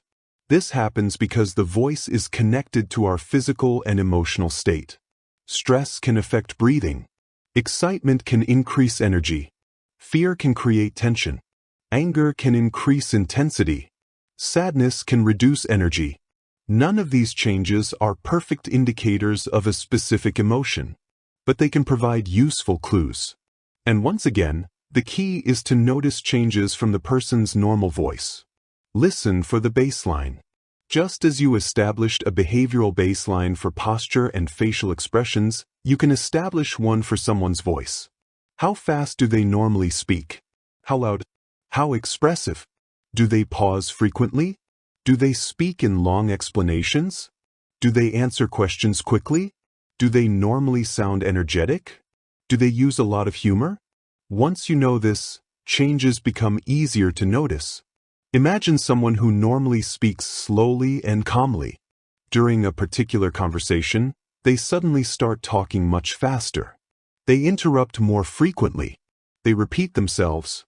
They begin giving long explanations. Something has changed. You don't know why. But the change itself is meaningful enough to deserve attention. Perhaps they're excited. Perhaps they're anxious. Perhaps they're trying to convince you. Perhaps they're under pressure. Perhaps they simply drank too much coffee. Again, you observe before you interpret. The speed of speech. Speech speed can sometimes provide information about emotional state. When people become excited, they may speak faster. When they're nervous, they may also speak faster. When they're trying to get through an uncomfortable subject, they may rush. But some people naturally speak quickly. So speed by itself tells you very little. The more useful question is this person's speech speed different from normal? Imagine someone who normally speaks slowly during meetings. You ask them about a topic they're passionate about. Suddenly, their words come rapidly. They become animated. They explain more. Their enthusiasm increases. That's one kind of change. Now imagine the same person is asked a difficult question. Their speech becomes rapid but disorganized. They interrupt themselves. They repeat phrases. They struggle to complete sentences. That could indicate pressure. But again, it doesn't automatically indicate deception. They may simply be nervous about being evaluated. Speech speed is a clue, not a verdict. The power of pauses. Silence can be incredibly informative. Consider a simple question. Where were you yesterday evening? Someone immediately answers. Another person pauses for several seconds. What does the pause mean? It could mean they're remembering. It could mean they're choosing their words. It could mean they're surprised by the question. It could mean they're nervous. It could mean they didn't hear you properly. It could mean they're trying to answer accurately. A pause is not proof of dishonesty, but a change in someone's normal response time can be interesting. If a person usually answers quickly but suddenly begins taking unusually long pauses whenever a certain subject appears, you have a pattern worth noticing. Again, don't accuse. Observe. Hesitation. Hesitation can appear in many forms. Well, let me think. I'm not sure. These phrases aren't inherently suspicious. We all hesitate. Sometimes we're searching for information. Sometimes we're organizing our thoughts. Sometimes we don't know how to express something. Sometimes we are trying to be diplomatic. But hesitation can become more meaningful when it appears alongside other changes. Imagine someone normally gives direct answers. Did you speak to James yesterday? Instead of answering naturally, they pause. Their voice becomes quieter. They provide a long explanation. Then they change the subject. None of this proves anything, but now you have several observations. You can ask another question. You can compare their answer with other information. You can remain curious. The important point is that you are no longer relying on one isolated signal. Vocal pitch. Pitch can also change with emotion. When people become excited or nervous, their pitch may rise. When they are calm, their voice may become lower or more steady. When someone is angry, their voice may become more intense. When someone is sad or exhausted, their voice may become quieter and less energetic. But once again, natural voice differences are enormous. Some people naturally have high-pitched voices. Others naturally speak in lower tones. So don't interpret pitch in isolation. Look for changes within the same person. If someone's normal voice suddenly becomes noticeably higher during a particular interaction, that change may reflect increased emotional activation. But you still need context. Volume tells a story. Volume is another useful clue. People may speak more loudly when they are excited. They may raise their volume during anger. They may speak softly when they are nervous. But volume is also influenced by environment. Someone must speak loudly in a noisy restaurant. Someone may whisper in a library. Someone may speak loudly because they're hard of hearing. So once again, context first. Imagine you're in a quiet room. Someone begins speaking much louder after you disagree with them. That change may be meaningful. Their emotional intensity appears to have increased. But if you're standing beside a busy road, the same volume means almost nothing. The environment matters. Emphasis reveals priorities. Listen to which words people emphasize. Consider the sentence. I didn't say he took the money. Now compare. I didn't say he took the money. I didn't say he took the money. The emphasis changes the implication. In ordinary conversation, people naturally emphasize certain words. Those choices can reveal what they consider important. Pay attention to repeated emphasis. What words does someone constantly use? What concepts do they return to? What do they defend? What do they explain? What do they keep clarifying? Repeated emphasis can tell you what someone wants you to understand. Sometimes it can also reveal what they are worried you'll misunderstand. When people over-explain. Here's another interesting vocal pattern.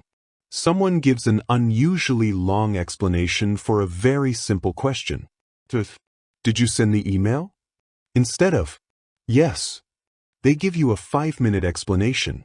I was going to send it yesterday, but then I had this meeting, and after the meeting I remembered that I needed to check something, and then, what does that mean? Not necessarily deception. Maybe they are naturally talkative. Maybe they're anxious. Maybe they feel judged. Maybe they want to make sure you understand the situation. Maybe they're trying to justify themselves. The important observation is simply, The response was much more elaborate than the question required. That can be a useful signal, particularly when it represents a change from their normal communication style. When people become unusually brief, the opposite can also happen. Someone who normally explains everything suddenly gives one-word answers. How was your day? Fine. Did you enjoy the meeting? Yes. Anything interesting happen? No. Again, you don't know why. Maybe they're tired. Maybe they're busy. Maybe they're upset. Maybe they simply don't feel like talking. But if this behavior is unusual for them, you have noticed a shift. And sometimes a person's emotional state is revealed not by what they say more of, but by what they suddenly stop saying. Tone and emotional meaning. Tone may be one of the most important aspects of communication. Imagine someone says, "Good job." It can sound sincere. It can sound sarcastic. It can sound dismissive. It can sound irritated. The words remain the same. The tone changes the meaning. This is why text messages can create so many misunderstandings. Without vocal tone, the receiver has to guess the emotional meaning. Simple, "Okay," can be interpreted as acceptance, or frustration, or indifference, or disappointment, or anger. When you're speaking with someone face-to-face, tone gives you additional information. Listen for warmth, tension, energy, flatness, sharpness, playfulness, uncertainty. But remember that tone is influenced by temporary conditions. Someone may sound irritated because they're exhausted. Someone may sound flat because they're distracted. Someone may sound tense because they're under pressure. Observe the change. Then investigate the cause. The rhythm of conversation. Communication has rhythm. People take turns speaking. They pause. They interrupt. They respond. They laugh. They slow down. They speed up. When two people feel comfortable together, their conversational rhythm often becomes smoother. They may naturally take turns. They may finish each other's sentences. They may respond quickly. They may laugh at similar moments. They may leave comfortable pauses. When tension increases, the rhythm can change. Interruptions may increase. Responses may become shorter. Silences may feel heavier. One person may dominate the conversation. Another may withdraw. Again, this isn't a perfect psychological measurement, but changes in conversational rhythm can help you identify when an interaction has become more difficult. Listen to what people repeat. People reveal their priorities through repetition. If someone repeatedly talks about money, money may be highly important to them. If someone repeatedly talks about respect, they may care deeply about recognition. If someone repeatedly talks about betrayal, trust may be a sensitive issue. If someone repeatedly mentions their achievements, status or recognition may be important to their self-image. This doesn't tell you everything about them, but repetition gives you clues about what occupies their mind. And repetition can occur not only through topics, but through phrases. Some people constantly say, "I don't care what people think." Others repeatedly say, "I just want everyone to respect me." Others say, "I don't trust people." Others say, "Everything has to be perfect." Listen carefully. Sometimes people tell you what matters to them without realizing how often they are saying it. Vocal changes during emotional moments. Now combine everything we've discussed. Imagine you're talking with someone. Normally, their voice is calm. Then you mention a particular subject. Their speech becomes faster. Their pitch rises. Their volume increases. They begin interrupting.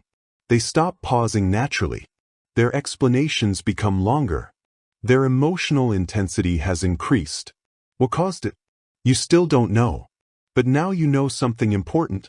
The subject has emotional significance for them. That could be positive or negative. Maybe they are excited. Maybe they are angry. Maybe they're afraid. Maybe they're passionate. Maybe they feel misunderstood. The next step isn't to guess. It's to listen more carefully. Ask questions. Let them speak. Give them space. Sometimes the best way to understand someone's emotions is simply to allow them to explain themselves. Don't interrupt the signal. Here's a common mistake. We notice that someone's voice changes, and immediately we jump in with our interpretation. Why are you getting defensive? You sound angry. Why are you nervous? You seem uncomfortable. Sometimes these statements make the other person more defensive. Instead, try neutral questions. How do you feel about that? Is there something about this that concerns you? Would you like to explain more? What's your perspective? These questions create information. They don't impose an interpretation, and the person's answer may completely change your understanding. Listen between the words. When you become more attentive to vocal behavior, you'll notice something fascinating. People often communicate indirectly. Someone says, "Do whatever you want." But the tone communicates, "I really don't want you to do that." Someone says, "It's not a big deal." But their voice becomes tense. Someone says, "I'm happy for you." But the delivery sounds unusually restrained. These discrepancies don't automatically mean dishonesty. Sometimes people struggle to express emotions directly. Sometimes they are trying to be polite. Sometimes they don't fully understand their own emotions. But when words and tone don't match, it's worth slowing down. Ask yourself, what is being said? How is it being said? The difference can be revealing. The voice under pressure. Pressure can make vocal behavior change. When people are stressed, they may speak faster. They may repeat themselves. They may lose their normal rhythm. They may speak more loudly. They may become quieter. They may pause more. They may use filler words. They may struggle to organize their thoughts. But remember, stress is not proof of guilt. If someone is being questioned aggressively, even an innocent person may become nervous. This is why the context in which you observe the behavior matters. If you want accurate information, don't create unnecessary pressure and then treat the resulting nervousness as evidence. Instead, create conditions where the person can communicate clearly. Calm environments often produce better information than aggressive interrogation. The most powerful vocal signal: change. If you remember only one idea from this chapter, remember this. Listen for change. Don't simply listen for a deep voice. Don't simply listen for fast speech. Don't simply listen for pauses. Listen for differences. How does this person normally sound? What changes when they're excited? What changes when they're uncomfortable? What changes when they're angry? What changes when they discuss something they're passionate about? Once you understand those patterns, the voice becomes much more informative. Practice active listening. You can begin practicing this immediately. During your next conversation, don't plan your response while the other person is speaking. Actually listen. Notice their pace. Notice their tone. Notice what words they emphasize. Notice where they pause. Notice what topics increase their energy. Notice what topics reduce it. And notice when their voice changes. But don't stare at them or make the interaction feel like an experiment. Simply become present. When people feel genuinely listened to, they often reveal more. And this creates an interesting paradox. The better you become at reading people, the less you need to force information out of them. You become patient. You listen. You observe. And people naturally provide more information. Words, voice, and behavior. Now bring together the three layers we've discussed. Words. What the person says. How they say it. Behavior. What they do. Imagine someone tells you, "I really want to help." Their voice sounds enthusiastic. Their posture is engaged. They ask questions. They follow through. Everything is aligned. Now imagine someone says, "I really want to help." But their voice is flat. They avoid discussing the details. They repeatedly delay. They don't follow through. There is a discrepancy. Again, you don't immediately accuse them. You simply recognize that their words and behavior aren't perfectly aligned. And that is valuable information. The goal is understanding, not manipulation. There is a temptation when learning these techniques to think, if I can understand people's signals, I can control them. But that isn't the purpose. Psychological awareness should make you more respectful, not more manipulative. If you recognize that someone sounds nervous, don't exploit their anxiety. If you notice someone's insecurity, don't use it against them. If you recognize that someone desperately wants approval, don't manipulate them with praise. Understanding people gives you power, but the quality of that power depends on how you use it. The healthiest use is better communication, better empathy, better judgment, better boundaries, and better relationships. The voice is a window, not a mirror. Your voice reveals something about your emotional state. But remember that people can also control their voices. Actors do it. Politicians do it. Salespeople do it. Teachers do it. Parents do it. Leaders do it. All of us do it. We adjust our voices depending on the situation. So don't assume that every vocal change reveals a hidden truth. Instead, treat the voice as another source of information. Combine it with the face. Combine it with body language. Combine it with words. Combine it with context. Combine it with the behavioral baseline. That's when your understanding becomes much stronger. The final lesson. When you truly listen to people, you begin to hear more than sentences. You hear hesitation. You hear confidence. You hear uncertainty. You hear excitement. You hear frustration. You hear restraint. You hear emotional energy. And sometimes, you hear the moment when a person moves from comfort to discomfort. That moment can be incredibly valuable, because it tells you that something has changed. And when something changes, you have an opportunity to understand. So the next time someone speaks to you, don't listen only to their words. Listen to their rhythm. Listen to their pauses. Listen to their tone. Listen to their emphasis. Listen to the moments when their voice becomes faster, slower, louder, quieter, warmer, colder, or more restrained. But don't rush to conclusions. Instead, combine what you hear with what you see. Because the face tells one part of the story, the body tells another, and the voice may reveal another layer entirely. When those signals begin to align, you can develop a much clearer understanding of the emotional state behind the conversation. But emotions themselves are only part of the picture. To truly understand human behavior, you need to understand what drives it. Why does one person become aggressive while another withdraws? Why does one person seek attention while another avoids it? Why does someone become defensive when their status is challenged? Why does someone constantly seek approval? Why does another person desperately try to maintain control? Behind behavior, there is often a motive. And in the next chapter, we will explore the emotional states that shape how people behave: fear, anger, anxiety, excitement, sadness, and the subtle ways these emotions can influence the signals people send without realizing it. Because if you can recognize the emotion behind the behavior, you can begin to understand not just what people are doing, but what they may be experiencing. Chapter 7. How people reveal their emotions. Every behavior has a story behind it. Sometimes the story is obvious. Someone laughs because something is funny. Someone cries because they're hurting.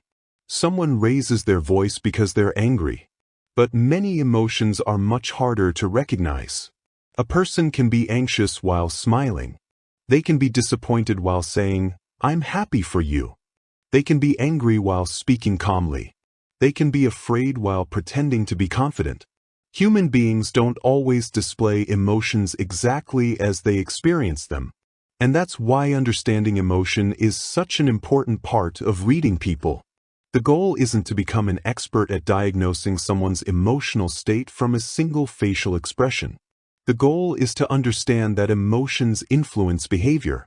They influence the voice, the face, the body, the words we choose, the decisions we make, and the way we respond to other people. Once you understand that, the behavior that previously seemed confusing can begin to make more sense. Emotions change behavior. Think about how different you behave when you're completely relaxed compared with when you're under pressure. When you're relaxed, you probably speak naturally. You joke. You think clearly. You listen. You respond without overthinking every word. Now imagine that you're suddenly placed in a situation where you're being evaluated. Perhaps you're interviewing for your dream job. Your behavior may change immediately. Your heart beats faster. Your breathing changes. Your voice may become less natural. You may speak too quickly. You may forget something you normally know. You may become more conscious of your hands. You may smile more than usual. You may become unusually quiet. Nothing about your personality necessarily changed. Your emotional state changed. And your behavior followed. This is one of the most important principles in understanding people. Behavior is often shaped by emotional state. If you can recognize the emotional state, the behavior becomes easier to understand. Let's begin with one of the most powerful emotions of all. Fear is designed to protect us. When the brain perceives danger, the body prepares to respond. That response can involve fighting, running away, freezing, or becoming highly alert. In everyday social situations, fear doesn't always look dramatic. It can appear as hesitation, withdrawal, tension, rapid speech, excessive checking, reassurance seeking, avoidance. A person who is afraid of rejection may constantly ask, "Are you sure you're not upset with me?" Someone afraid of failure may delay taking action. Someone afraid of embarrassment may avoid speaking in public. Someone afraid of losing control may become excessively controlling. This is important because fear doesn't always announce itself as, "I'm scared." Sometimes it disguises itself as another behavior. A person who constantly seeks reassurance may not simply be needy.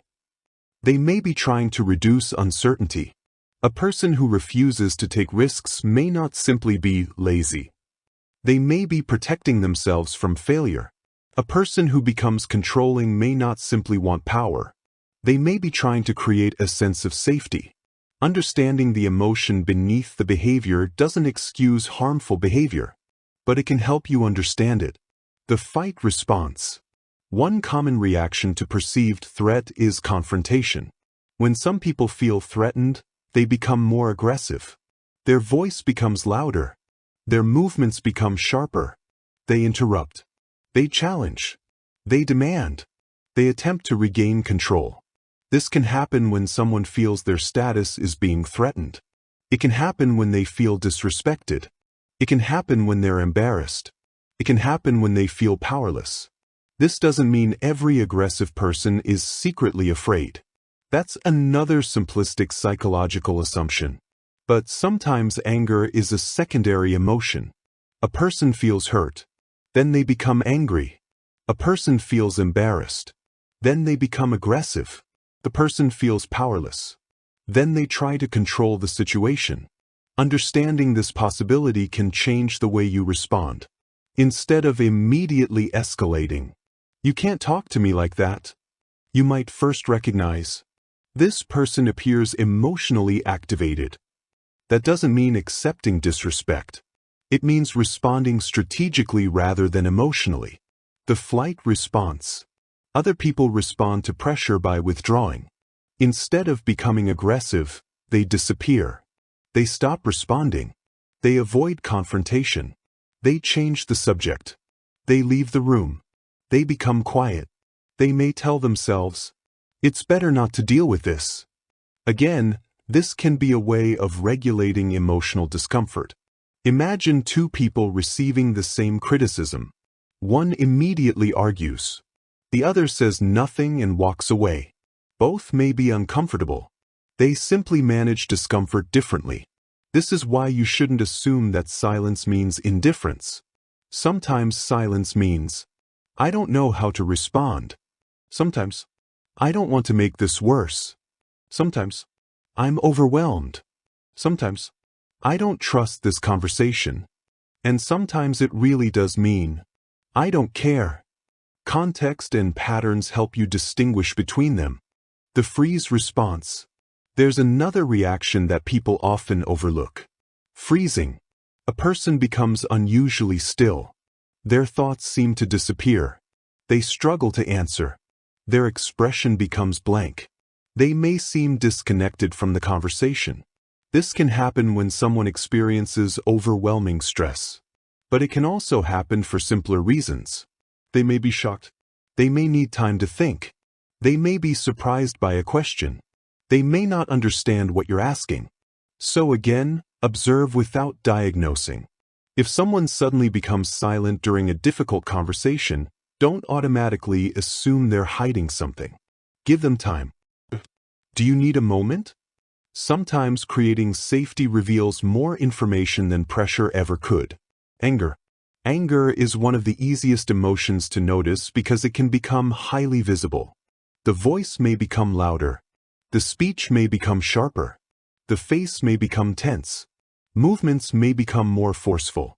The person may interrupt. They may criticize. They may become confrontational. But anger has many forms.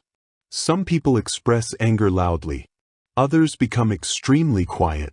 Some people argue. Others become sarcastic.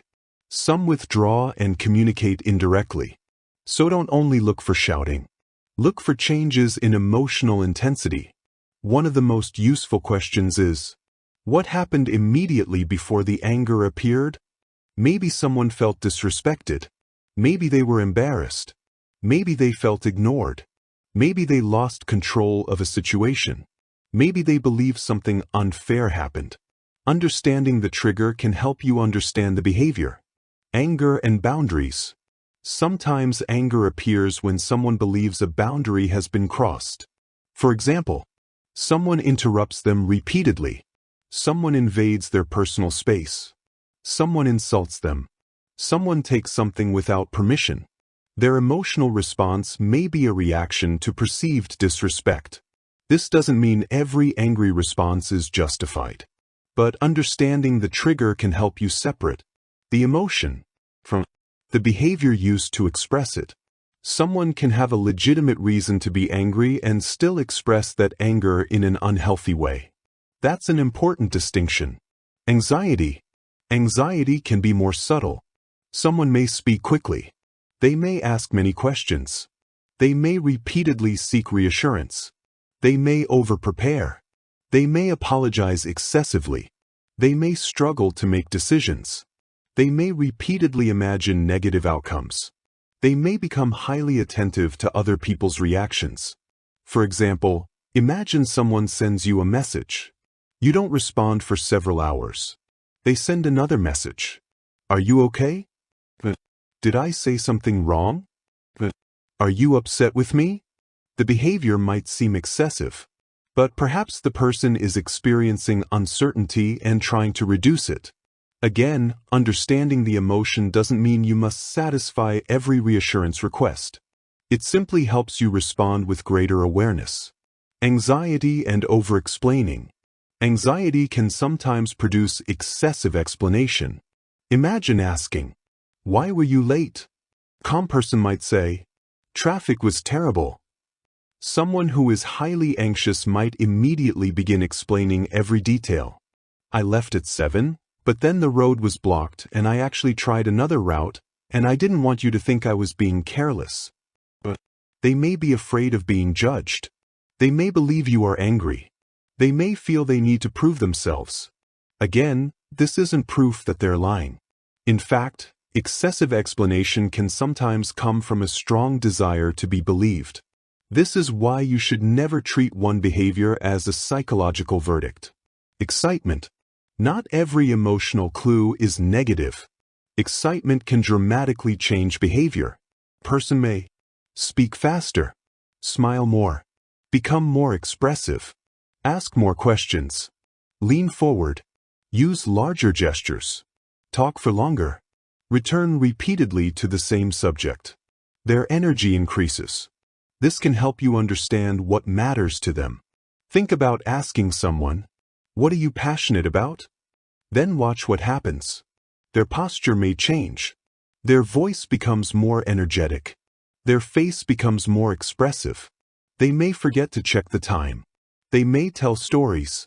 They may suddenly become much more animated than they were 5 minutes earlier. You've just discovered something psychologically useful. Interest creates energy. Follow the energy. One of the simplest ways to understand someone better is to notice where their energy goes. What topics make them come alive? What subjects make them become quieter? What people do they become animated around? What activities make them lose track of time? What stories do they tell repeatedly? What achievements make them proud? What problems make them emotionally intense? Energy doesn't tell you everything, but it can help you identify areas of psychological importance. And when you know what matters to someone, their behavior becomes easier to understand. Sadness. Sadness can sometimes be obvious, but often it isn't. Someone may become quieter. They may lose interest in activities they normally enjoy. Their voice may become slower. Their facial expressions may decrease. They may withdraw socially. They may seem distracted. But sadness can also hide behind humor. Some people become extremely funny when they're struggling. Others become unusually productive. Others become irritable. This is why emotional states cannot always be identified by one visible behavior. People cope differently. One person cries. Another isolates themselves. Another works constantly. Another jokes. Another becomes irritable. The same underlying emotional experience can produce different outward behaviors. Emotional masks. Human beings often hide emotions.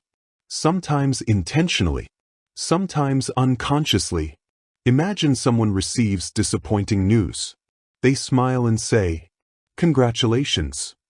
They may genuinely mean it, but perhaps they also feel disappointed about their own situation. Both emotions can exist simultaneously. Human beings are capable of experiencing conflicting emotions. You can be happy for someone and disappointed for yourself. You can love someone and still be angry with them. You can be excited and afraid at the same time. You can want an opportunity and fear what happens if you succeed. This complexity is why reading people requires nuance. A person doesn't have to feel only one emotion. Mixed emotions. Suppose someone receives a promotion. They smile. They celebrate. They tell everyone they're excited, but they also seem nervous. Perhaps the promotion comes with greater responsibility. They're excited about the opportunity. They're afraid of failing. Both emotions can be true.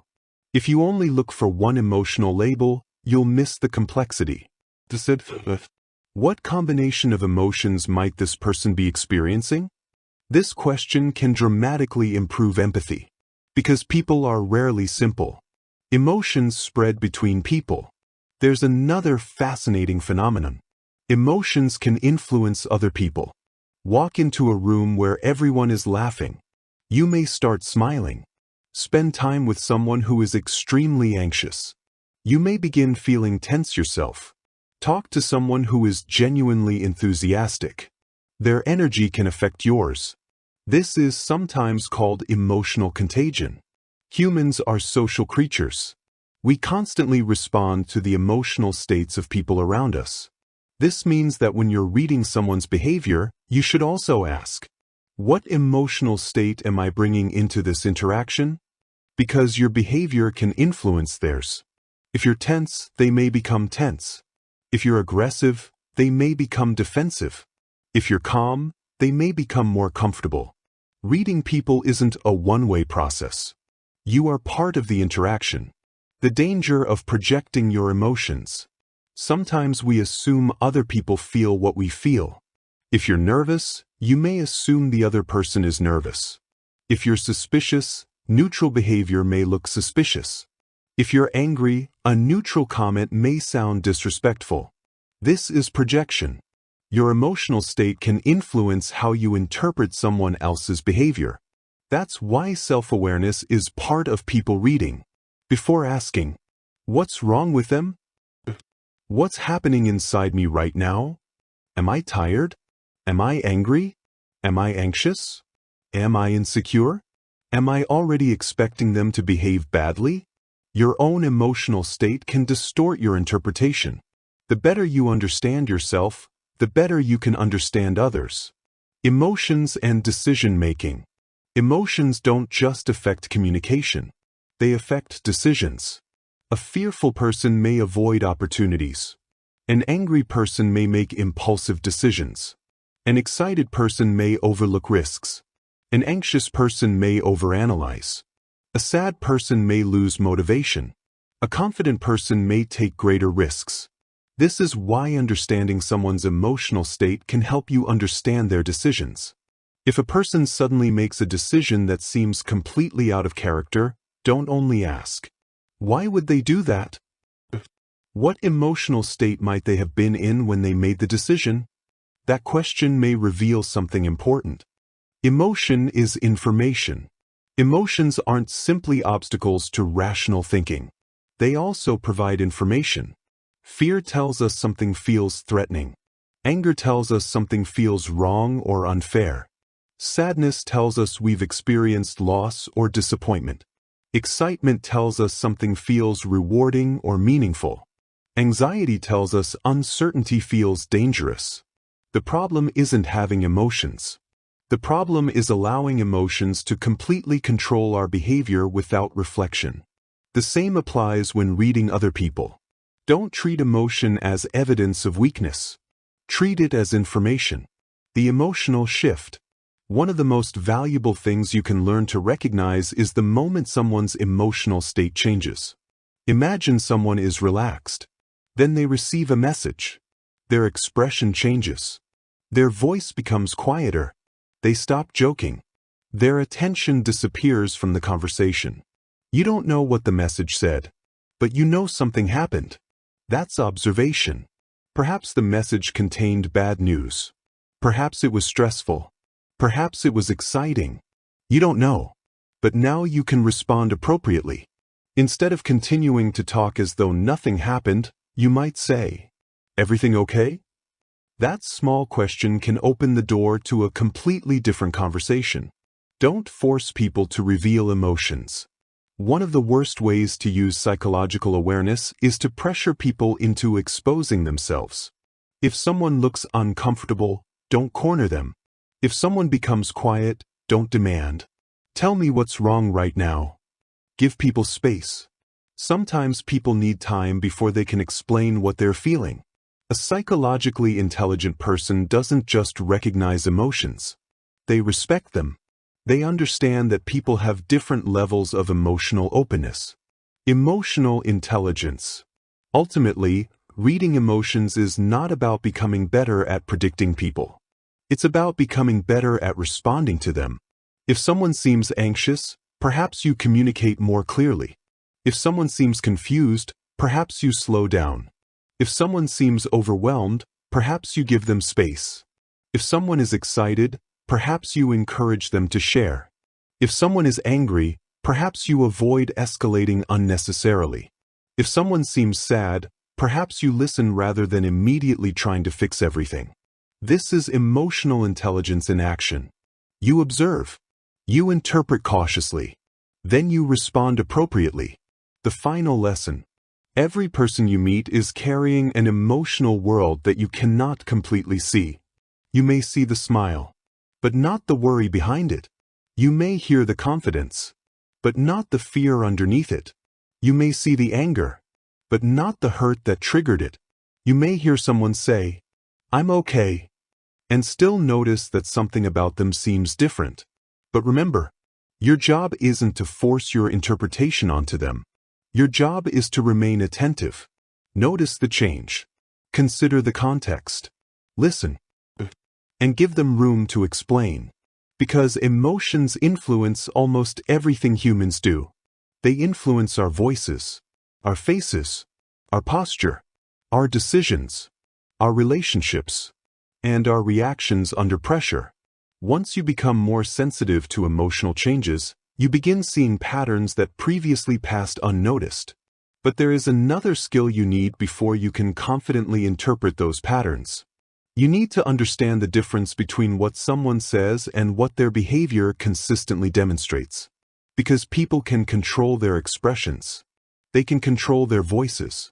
They can choose their words carefully. But maintaining a consistent story across time is much more difficult. And when words, emotions, and behavior don't line up, you may be looking at an important inconsistency. In the next chapter, we'll explore how to recognize those inconsistencies and how to do it without falling into the trap of assuming that every nervous gesture means someone is lying. Because the real question isn't, can I catch this person? The real question is, does their story remain consistent with their behavior? Chapter 8. When words and behavior don't match. One of the most important skills in understanding people is learning to recognize inconsistency. Not because every inconsistency means someone is lying, and not because human beings are perfect communicators, but because when someone's words, behavior, emotions, and actions repeatedly contradict one another, there may be something worth examining. Imagine someone tells you, "I really want to help you." Their words sound supportive, but when you actually need help, they disappear. Then they return later and say, "You know you can always count on me." The words and behavior don't completely match. Or imagine someone says, "I'm not angry," but their voice is sharp. Their posture is tense. Their responses are unusually short. Their behavior suggests that something emotional may be happening, even though their words deny it. The key is not to immediately conclude, "You're lying." The key is to notice, something doesn't line up. That distinction can protect you from both naivete and unnecessary suspicion. Words are only one part of the story. People naturally focus on what others say. If someone says, "I trust you," we hear the sentence. If someone says, "I'm happy for you," we hear the sentence. If someone says, "I'll be there," we remember the promise. But communication doesn't end with words. Behavior matters. Actions matter. Patterns matter. If someone repeatedly says one thing and consistently does another, eventually the behavior becomes more informative than the promise. This doesn't mean words are meaningless. It means words become more credible when actions consistently support them. The power of consistency. Imagine someone tells you, "I value honesty." Over time, you observe that they admit mistakes. They correct misinformation. They don't exaggerate their achievements. They tell you difficult truths even when those truths are uncomfortable. Their behavior is consistent with their stated value. Now imagine someone else repeatedly says, "Honesty is extremely important to me," but they constantly manipulate facts when doing so benefits them. They hide information. They change stories depending on the audience. Their behavior doesn't align with their stated principle. Which person's words would you trust more? Probably the first. But because credibility is built through consistency. Words tell you what someone claims. Behavior shows you what they repeatedly practice. One inconsistency is not enough.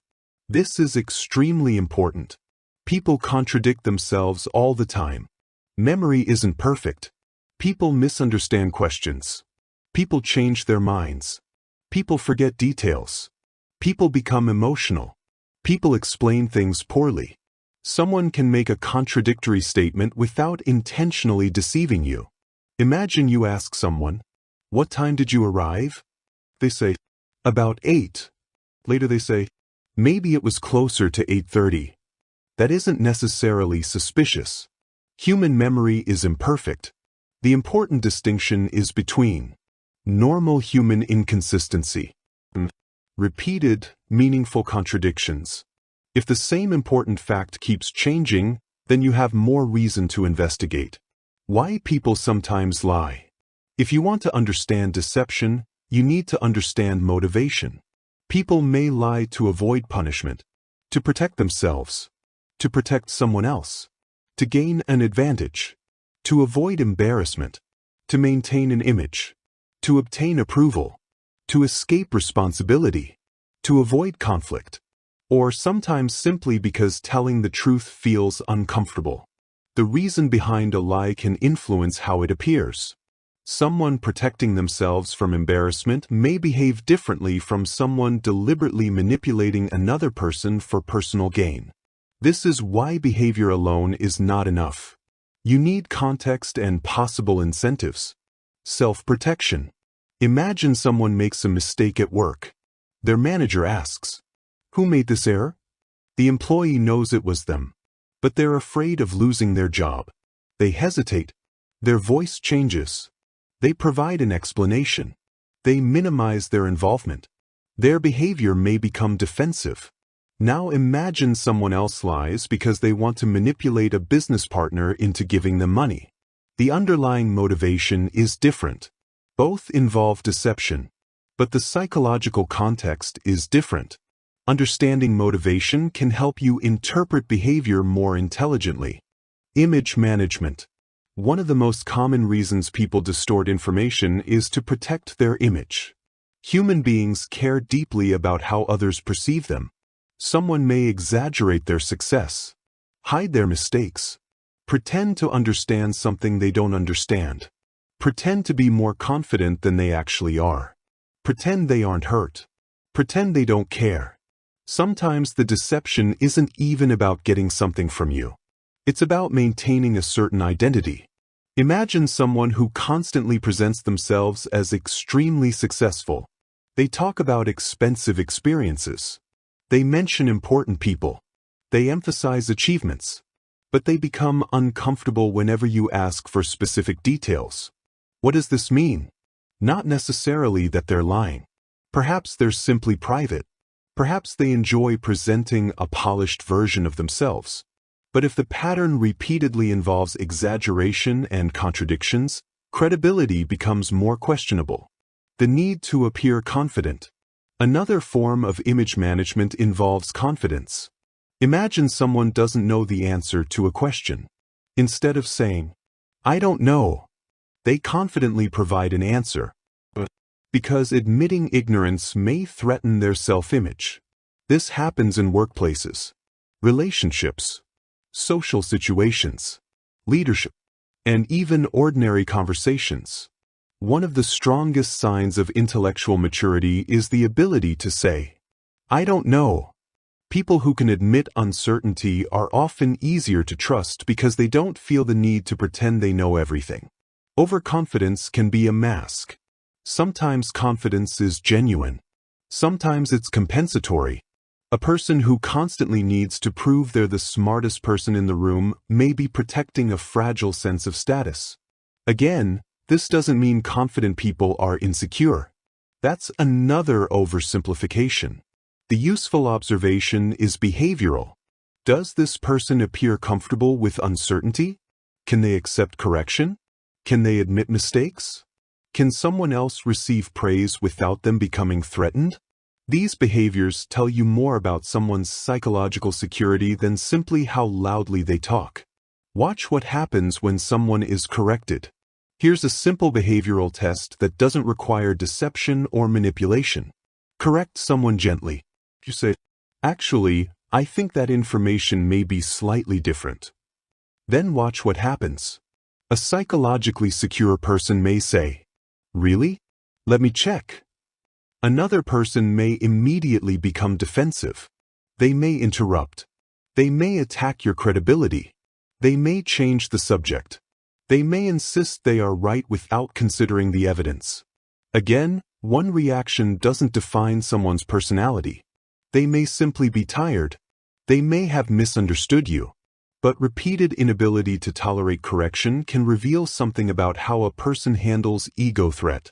When stories become too complicated, sometimes people give explanations that are much more complicated than necessary. You ask a simple question. Instead of answering directly, they provide a long sequence of events. One explanation leads to another, then another, then another. The story becomes difficult to follow. This can happen because someone is lying, but it can also happen because they're anxious. They may be trying to be thorough. They may have a complicated situation. They may be worried that you'll misunderstand them. So don't use complexity as proof.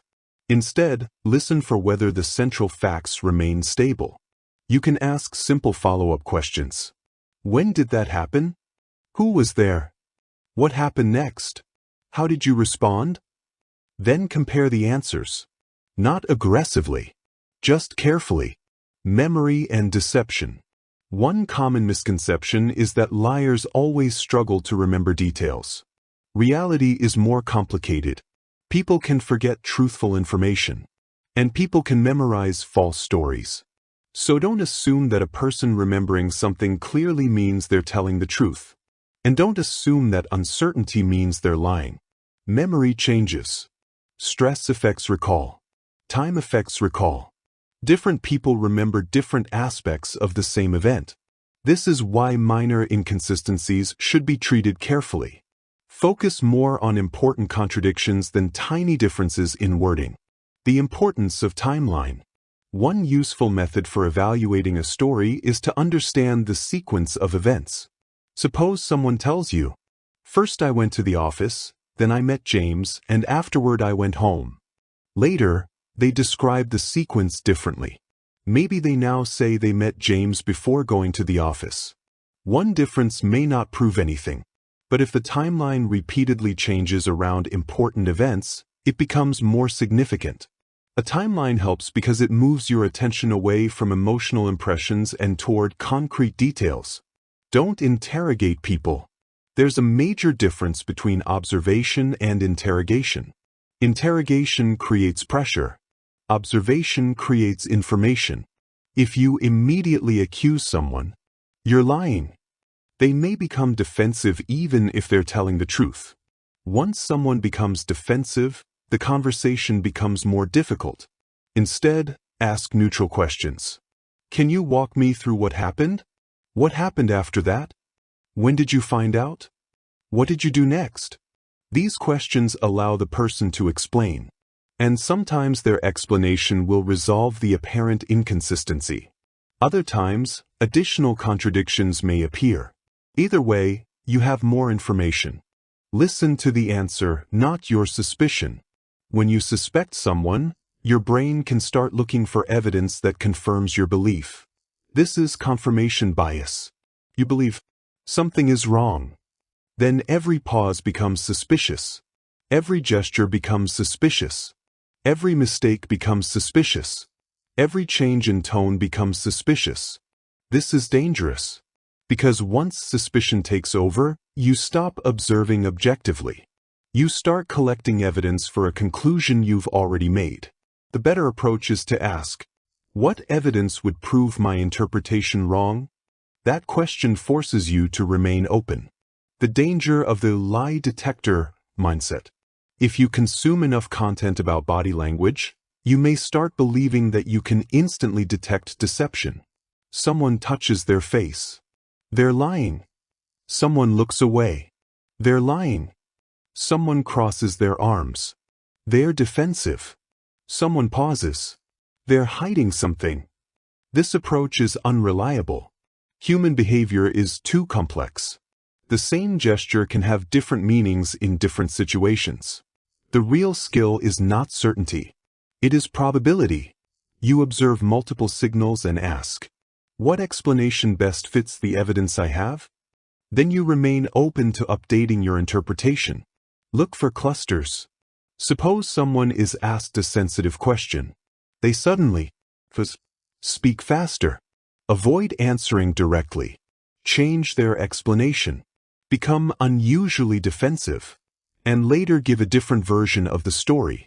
Now you have a cluster. That cluster doesn't prove deception, but it gives you more reason to ask careful questions. Compare this with someone who simply looks away for 2 seconds. That's a single signal. The difference is enormous. One signal is weak. A consistent cluster is stronger. Baseline matters again. Imagine someone naturally avoids eye contact. They've always done it. Now you ask them a difficult question. They avoid eye contact. Is that meaningful? Probably not by itself. Now imagine someone normally maintains steady eye contact. You ask the same person a sensitive question. Suddenly their eye behavior changes dramatically. That's more interesting. This is why understanding the person's normal behavior is so important. You cannot identify meaningful deviation without knowing the baseline. Behavior over time. One of the strongest indicators of character isn't what someone does once. It's what they repeatedly do. Someone can have a bad day. Someone can make a mistake. Someone can lose their temper. Someone can forget a promise. But repeated patterns tell you more. Does this person consistently keep commitments? Do they repeatedly manipulate? Do they regularly blame others? Do they admit mistakes? Do they respect boundaries? Do they treat people differently depending on status? Do they become dishonest when there's something to gain? Patterns reveal character more reliably than isolated moments. Watch how people treat people who cannot benefit them. Here's a particularly useful observation. Watch how someone treats people who have nothing to offer them. A powerful executive, a wealthy client, a famous person, a potential business partner. Most people understand the importance of treating these individuals well. But what about the waiter, the security guard, the cleaner, the junior employee, the stranger who cannot provide them with anything? These interactions can reveal how someone behaves when there's little incentive to impress. Again, one rude interaction doesn't define a person. Maybe they're having a terrible day. But consistent patterns can be informative. Character often appears when there is nothing to gain from pretending. Watch what happens when they make a mistake. Another revealing moment is failure. What happens when someone gets something wrong? Do they blame someone else? Do they make excuses? Do they laugh and admit it? Do they correct the mistake? Do they hide it? Do they become defensive? A person's response to mistakes can reveal their relationship with accountability. Someone who can say, "That was my fault. I'll fix it," is giving you valuable information. Someone who constantly searches for someone else to blame is giving you different information. Again, one mistake isn't enough. Look for patterns. Promises versus actions. People often make promises. I'll call you. I'll send it. I'll be there. I'll change. I'll make it right. Promises can be sincere, but sincerity doesn't always equal reliability. Someone may genuinely intend to do something and still fail to do it. That's why you should distinguish between intention and behavior. If someone repeatedly promises the same change but never changes their behavior, the pattern matters. You don't necessarily need to accuse them of lying. You can simply adjust your expectations based on what they've consistently demonstrated. Trust is built through evidence. Trust doesn't need to be blind. Healthy trust develops through repeated evidence. Someone tells you they'll do something. They do it. They communicate when circumstances change. They take responsibility for mistakes. They respect your boundaries. Over time, your confidence in them increases. This is much more reliable than trusting someone simply because they sound convincing. Charisma can create a first impression. Consistency creates long-term trust. The difference between suspicion and discernment. Suspicion says, "I don't trust anyone." Discernment says, "I pay attention to patterns." Suspicion assumes the worst. Discernment gathers information. Suspicion looks for reasons to reject. Discernment looks for evidence. Suspicion can make you paranoid. Discernment can make you wise. The goal of reading people isn't to become suspicious of everyone. It's to become less easily deceived while remaining capable of trust. That's a much healthier balance. When you should ask questions. If someone's behavior doesn't make sense, ask. Not aggressively. Not sarcastically. Not like you're trying to catch them. Simply ask, "Can you help me understand? What did you mean by that? I noticed something changed. Is everything okay? Can you explain what happened?" Questions create clarity. Assumptions create stories.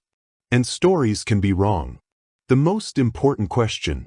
Whenever words and behavior don't match, ask yourself, what else could explain this? Maybe they're lying. But maybe they're stressed. Maybe they're embarrassed. Maybe they misunderstood. Maybe they forgot. Maybe they're protecting someone. Maybe they don't know how to communicate. Maybe you're interpreting their behavior through your own assumptions. This question protects you from false conclusions. It keeps your mind flexible. And flexibility is one of the most important skills in understanding human behavior. The final lesson. People reveal themselves through patterns. Not one gesture. Not one facial expression. Not one pause.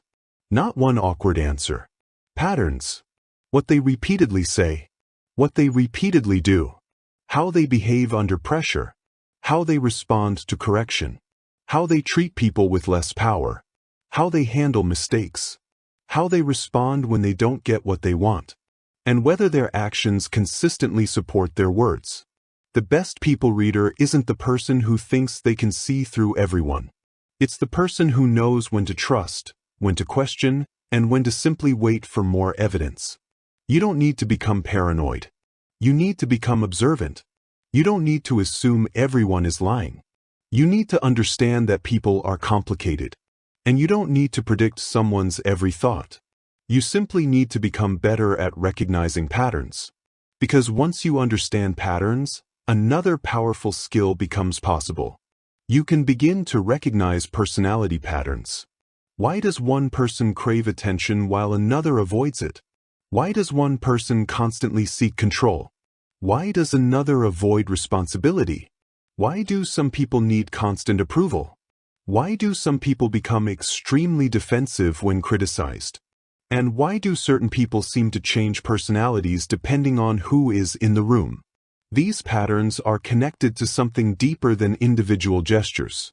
They are connected to personality, values, insecurities, motivations, and learned behavior. And in the next chapter, we'll go beyond individual signals and explore how to understand the person behind the behavior. Chapter 9. Understanding the person behind the behavior. By now, you've learned to observe the face. You've learned to pay attention to the eyes. You've learned to notice posture, movement, personal space, gestures, voice, emotional changes, and inconsistencies. But there's a problem if you stop there. You may become very good at noticing what people do without understanding why they do it. And that's where deeper people reading begins. Because human behavior doesn't exist in isolation. Behind every repeated behavior is a person with experiences, beliefs, values, fears, goals, habits, and expectations. Two people can perform exactly the same behavior for completely different reasons. One person may speak loudly because they're confident. Another may speak loudly because they're nervous. One person may avoid confrontation because they're peaceful. Another may avoid it because they're afraid of rejection.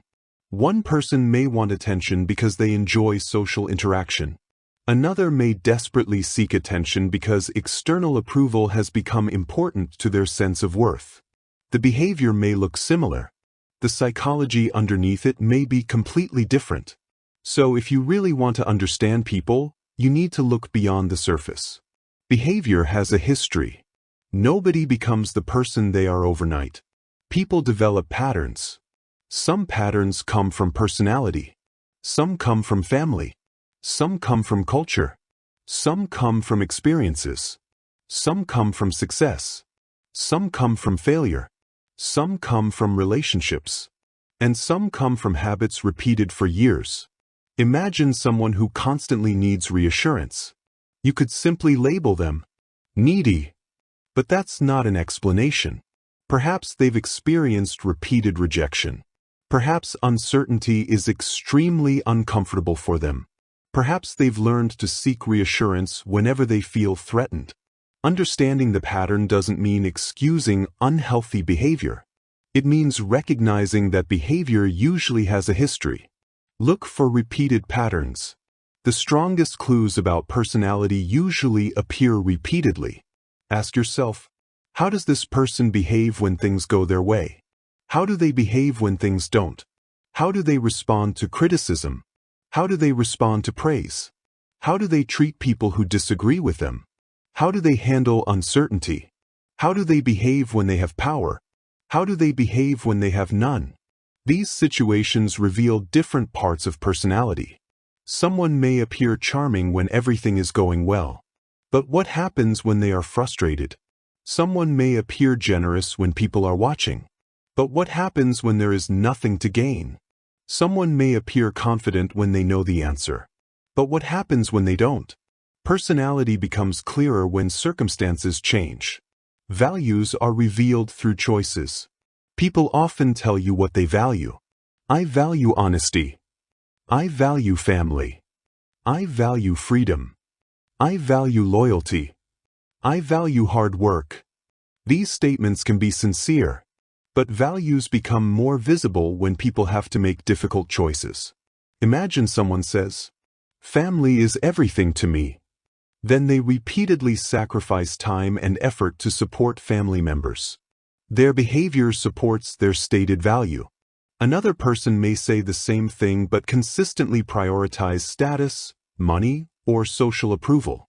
Neither person is automatically good or bad, but their choices reveal what they actually prioritize. When values compete, behavior becomes especially informative. Watch people when values collide. Suppose someone values honesty. They also value protecting their friend. Now their friend makes a serious mistake. Should they tell the truth or protect the friend? This creates a conflict between two values. What they choose can tell you something important about their priorities. Similarly, someone may value freedom but also crave security. They may want independence but also want certainty. They may want success but fear the responsibility that comes with it. Human beings are full of competing desires. That's why personality cannot be reduced to a single label. The need for control. Some people become uncomfortable when they cannot control a situation. They want to know what will happen. They want plans. They want clear expectations. They become frustrated when people change plans unexpectedly. They may attempt to control other people's behavior. Again, this doesn't automatically make someone controlling. Some people simply prefer structure. The more important question is, what happens when control is taken away? If a person becomes extremely distressed whenever things don't go according to plan, uncertainty may be psychologically difficult for them. This can influence relationships, work, and decision-making. Understanding this can help you communicate more effectively. For example, instead of giving someone vague information, "We'll see what happens," you might provide clearer expectations. "Here's the plan. If anything changes, I'll let you know." That simple adjustment can make communication easier. The need for approval. Some people are highly sensitive to how others perceive them. They may constantly seek validation. They ask, "Do you think I did well? Are you sure you're not angry? Do you like this? Was that okay?" Again, everyone seeks approval sometimes. The important thing is whether the pattern becomes excessive. A strong need for approval can influence decisions. A person may say yes when they want to say no. They may avoid disagreement. They may change opinions depending on the group. They may sacrifice their own preferences to avoid disappointing others. Understanding this pattern can help you recognize why someone struggles to establish boundaries. The need for status. Another powerful human motivation is status. People care about their position in social groups. They want respect, recognition, influence, achievement. Sometimes this is healthy. Ambition can motivate people to work hard. Leadership can create positive change. But an excessive need for status can produce different behaviors. Someone may constantly mention achievements. They may compare themselves with others. They may become uncomfortable when someone else succeeds. They may try to dominate conversations. They may need to be the smartest person in the room. Again, don't judge someone from one behavior. Look for patterns. Watch how people respond to other people's success. This is a surprisingly useful observation. What happens when someone else receives praise? A secure person can often celebrate another person's success without feeling personally threatened. Another person may immediately redirect attention. That's great, but you should see what I accomplished. They only succeeded because they got lucky. That's not really that impressive. This doesn't necessarily mean the person is deeply insecure.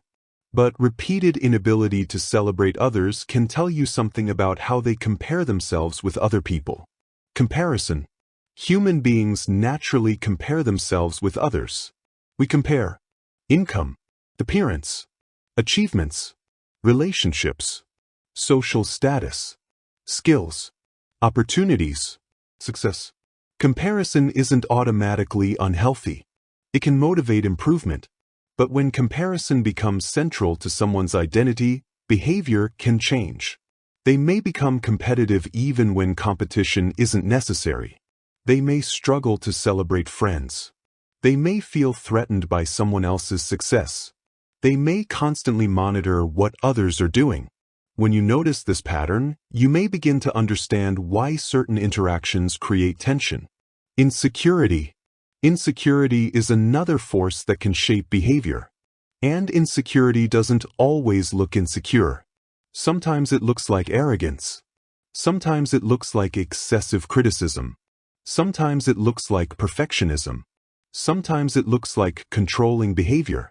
Sometimes it looks like constant self-promotion. For example, imagine someone who cannot tolerate being wrong. They constantly defend themselves. They interrupt corrections. They attack anyone who challenges them. From the outside, they may appear extremely confident. But their inability to tolerate mistakes may reveal that being wrong feels psychologically threatening. Again, you don't need to diagnose them. Simply recognize the pattern. Perfectionism. Perfectionism can produce impressive results. It can drive high standards, attention to detail, discipline, persistence. But excessive perfectionism can also create anxiety. A perfectionist may struggle to start because the result might not be perfect. They may spend too much time correcting small details.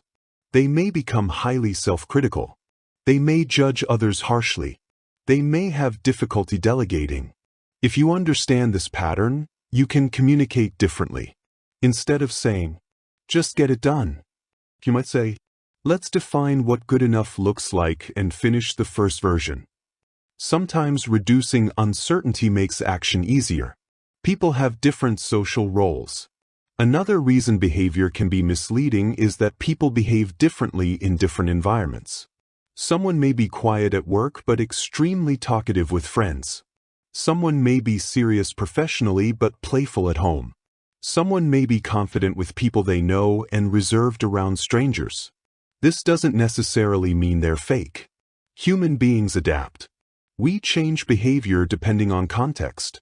Think about yourself. You probably speak differently to a close friend, a stranger, a child, a manager, a client, a family member. The same person can display completely different behaviors while remaining authentic. Context matters. Don't confuse adaptation with deception. A person changing behavior doesn't automatically mean they're pretending. Social intelligence requires adaptation. A doctor speaks differently to a patient than to a colleague. A teacher speaks differently to a child than to another teacher. A leader may speak differently during a crisis than during a celebration. Different environments require different behavior. The question is not, does this person act differently around different people? Everyone does. The better question is, are their underlying values and patterns consistent across situations? Someone can change their communication style without changing their character. Watch how power changes people. Power can reveal behavior. Someone with authority may become more relaxed. They may become more demanding. They may become more generous. They may become more controlling. Someone without power may become cautious. They may become submissive. They may become resentful. They may become highly strategic. This is why observing people across different power situations can be informative. How does someone treat people who depend on them? How do they treat people above them? How do they treat people equal to them? These comparisons can reveal interpersonal patterns. Status fluctuations. Imagine someone is extremely polite to the CEO, then rude to the junior employee. What changed? The person they're speaking to. That difference can tell you something about how they assign value to people. Again, one interaction isn't enough to judge someone's character. But repeated patterns are difficult to ignore. People often reveal their beliefs about status through how they treat individuals who cannot reward or punish them. Reciprocity. Another important personality clue is reciprocity. Does someone naturally give back? If you help them, do they appreciate it? Do they remember your support? Do they offer assistance when you're struggling? Or do they consistently take without giving? Healthy relationships generally involve some level of reciprocity. It doesn't have to be perfectly equal. Sometimes one person gives more during one period and receives more during another. But if the relationship consistently flows in one direction, that pattern matters. Boundaries reveal character. Remember what we discussed earlier about saying no. Boundaries are extremely revealing. Tell someone, no. Then observe. A respectful person may accept your decision. They may be disappointed, but they respect it. A manipulative person may attempt to pressure you. They may guilt you. They may become angry. They may withdraw affection. They may threaten the relationship. Again, one reaction isn't enough to label someone.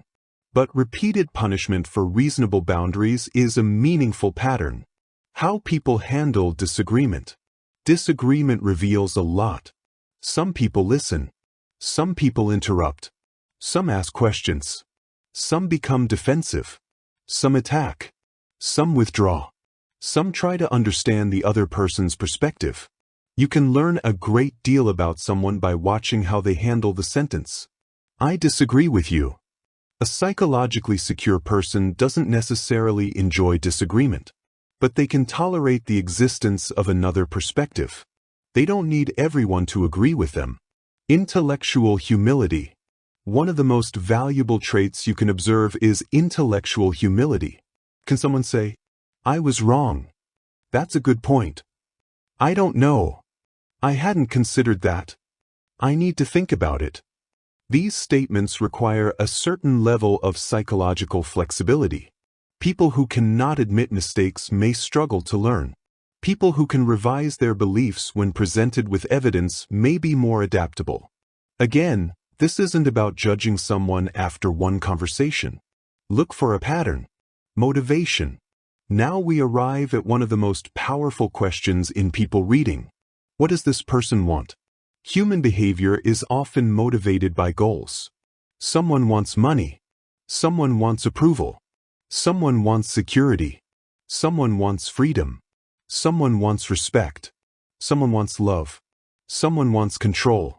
Someone wants recognition. Someone wants belonging. Someone wants revenge. Someone wants peace. When you understand what someone wants, their behavior often becomes easier to interpret. Ask, what are they trying to achieve? Imagine someone constantly dominates conversations. But maybe they simply enjoy talking. Maybe they want attention. Maybe they are trying to establish status. Maybe they're nervous about being ignored. Maybe they believe leadership requires dominating discussion. You don't know.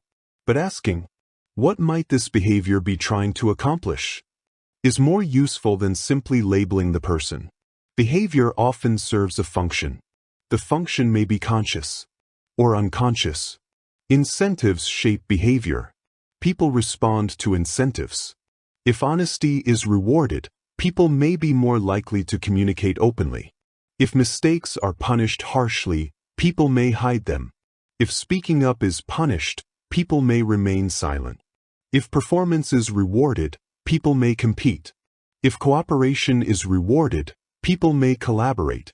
This means you can't always understand behavior by examining personality alone. Sometimes the environment explains it. A person who appears secretive in one organization may become extremely open in another if the social consequences change. Context matters. People adapt to their environment. Human beings learn. If someone discovers that being aggressive gets them what they want, they may become more aggressive. If they discover that kindness creates better relationships, they may become more cooperative. If they learn that admitting mistakes results in humiliation, they may hide mistakes. Behavior is influenced by consequences. This is why understanding someone's environment can be just as important as understanding their personality. The stories people tell about themselves. People don't just behave. They also create stories about who they are. I'm the responsible one. I'm the smart one. I'm the strong one. I'm the victim. I'm the leader. I'm the nice person. I'm independent. I'm successful. These identities influence behavior. Once someone strongly identifies with a particular role, they may behave in ways that protect that identity. A person who sees themselves as the strong one may struggle to ask for help. Someone who sees themselves as the smart one may struggle to admit ignorance. Someone who sees themselves as the nice one may struggle to establish boundaries. Understanding identity can help explain behavior that otherwise seems irrational. Identity threats. People often become emotionally reactive when their identity is challenged. Imagine someone who strongly identifies as intelligent. You tell them, "I don't think that's correct." They may experience the disagreement as more than an intellectual disagreement. They may experience it as a threat to their identity. Suddenly, the conversation becomes emotional. This explains why some arguments become much more intense than the subject itself seems to justify. The real issue may not be the topic.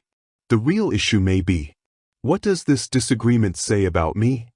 The person behind the pattern. At this point, you should begin seeing people differently.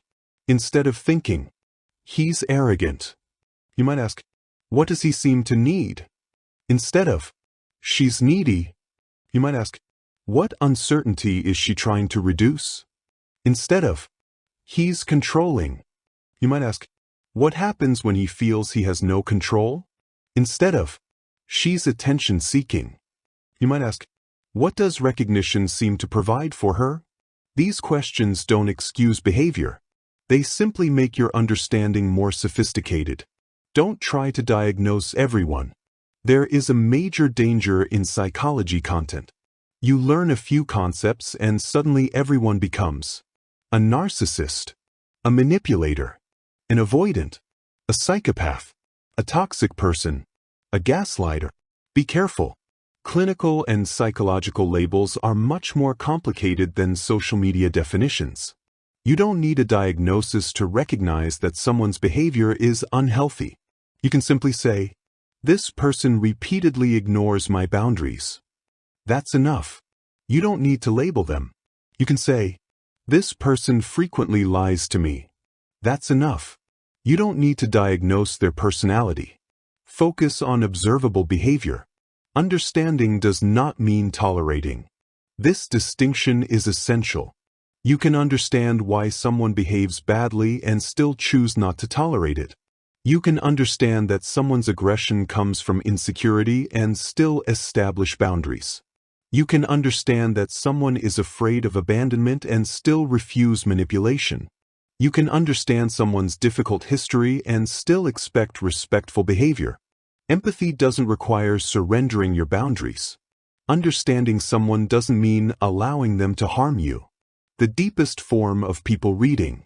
The deepest form of people reading isn't, I know exactly what you're thinking. I understand the patterns you repeatedly demonstrate. You don't need to read someone's mind.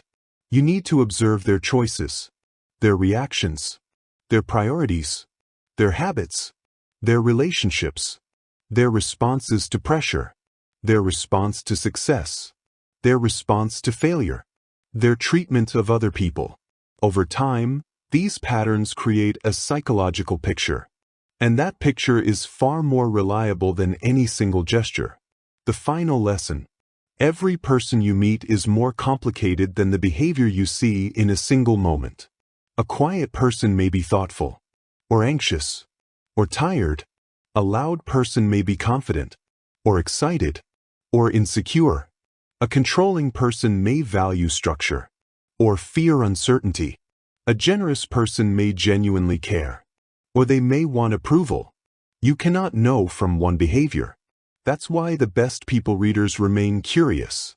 They don't rush to label. They don't assume. They observe.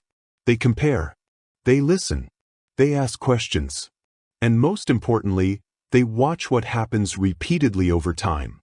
Because a person's true behavioral patterns become clearer as situations change. Watch them when they're comfortable.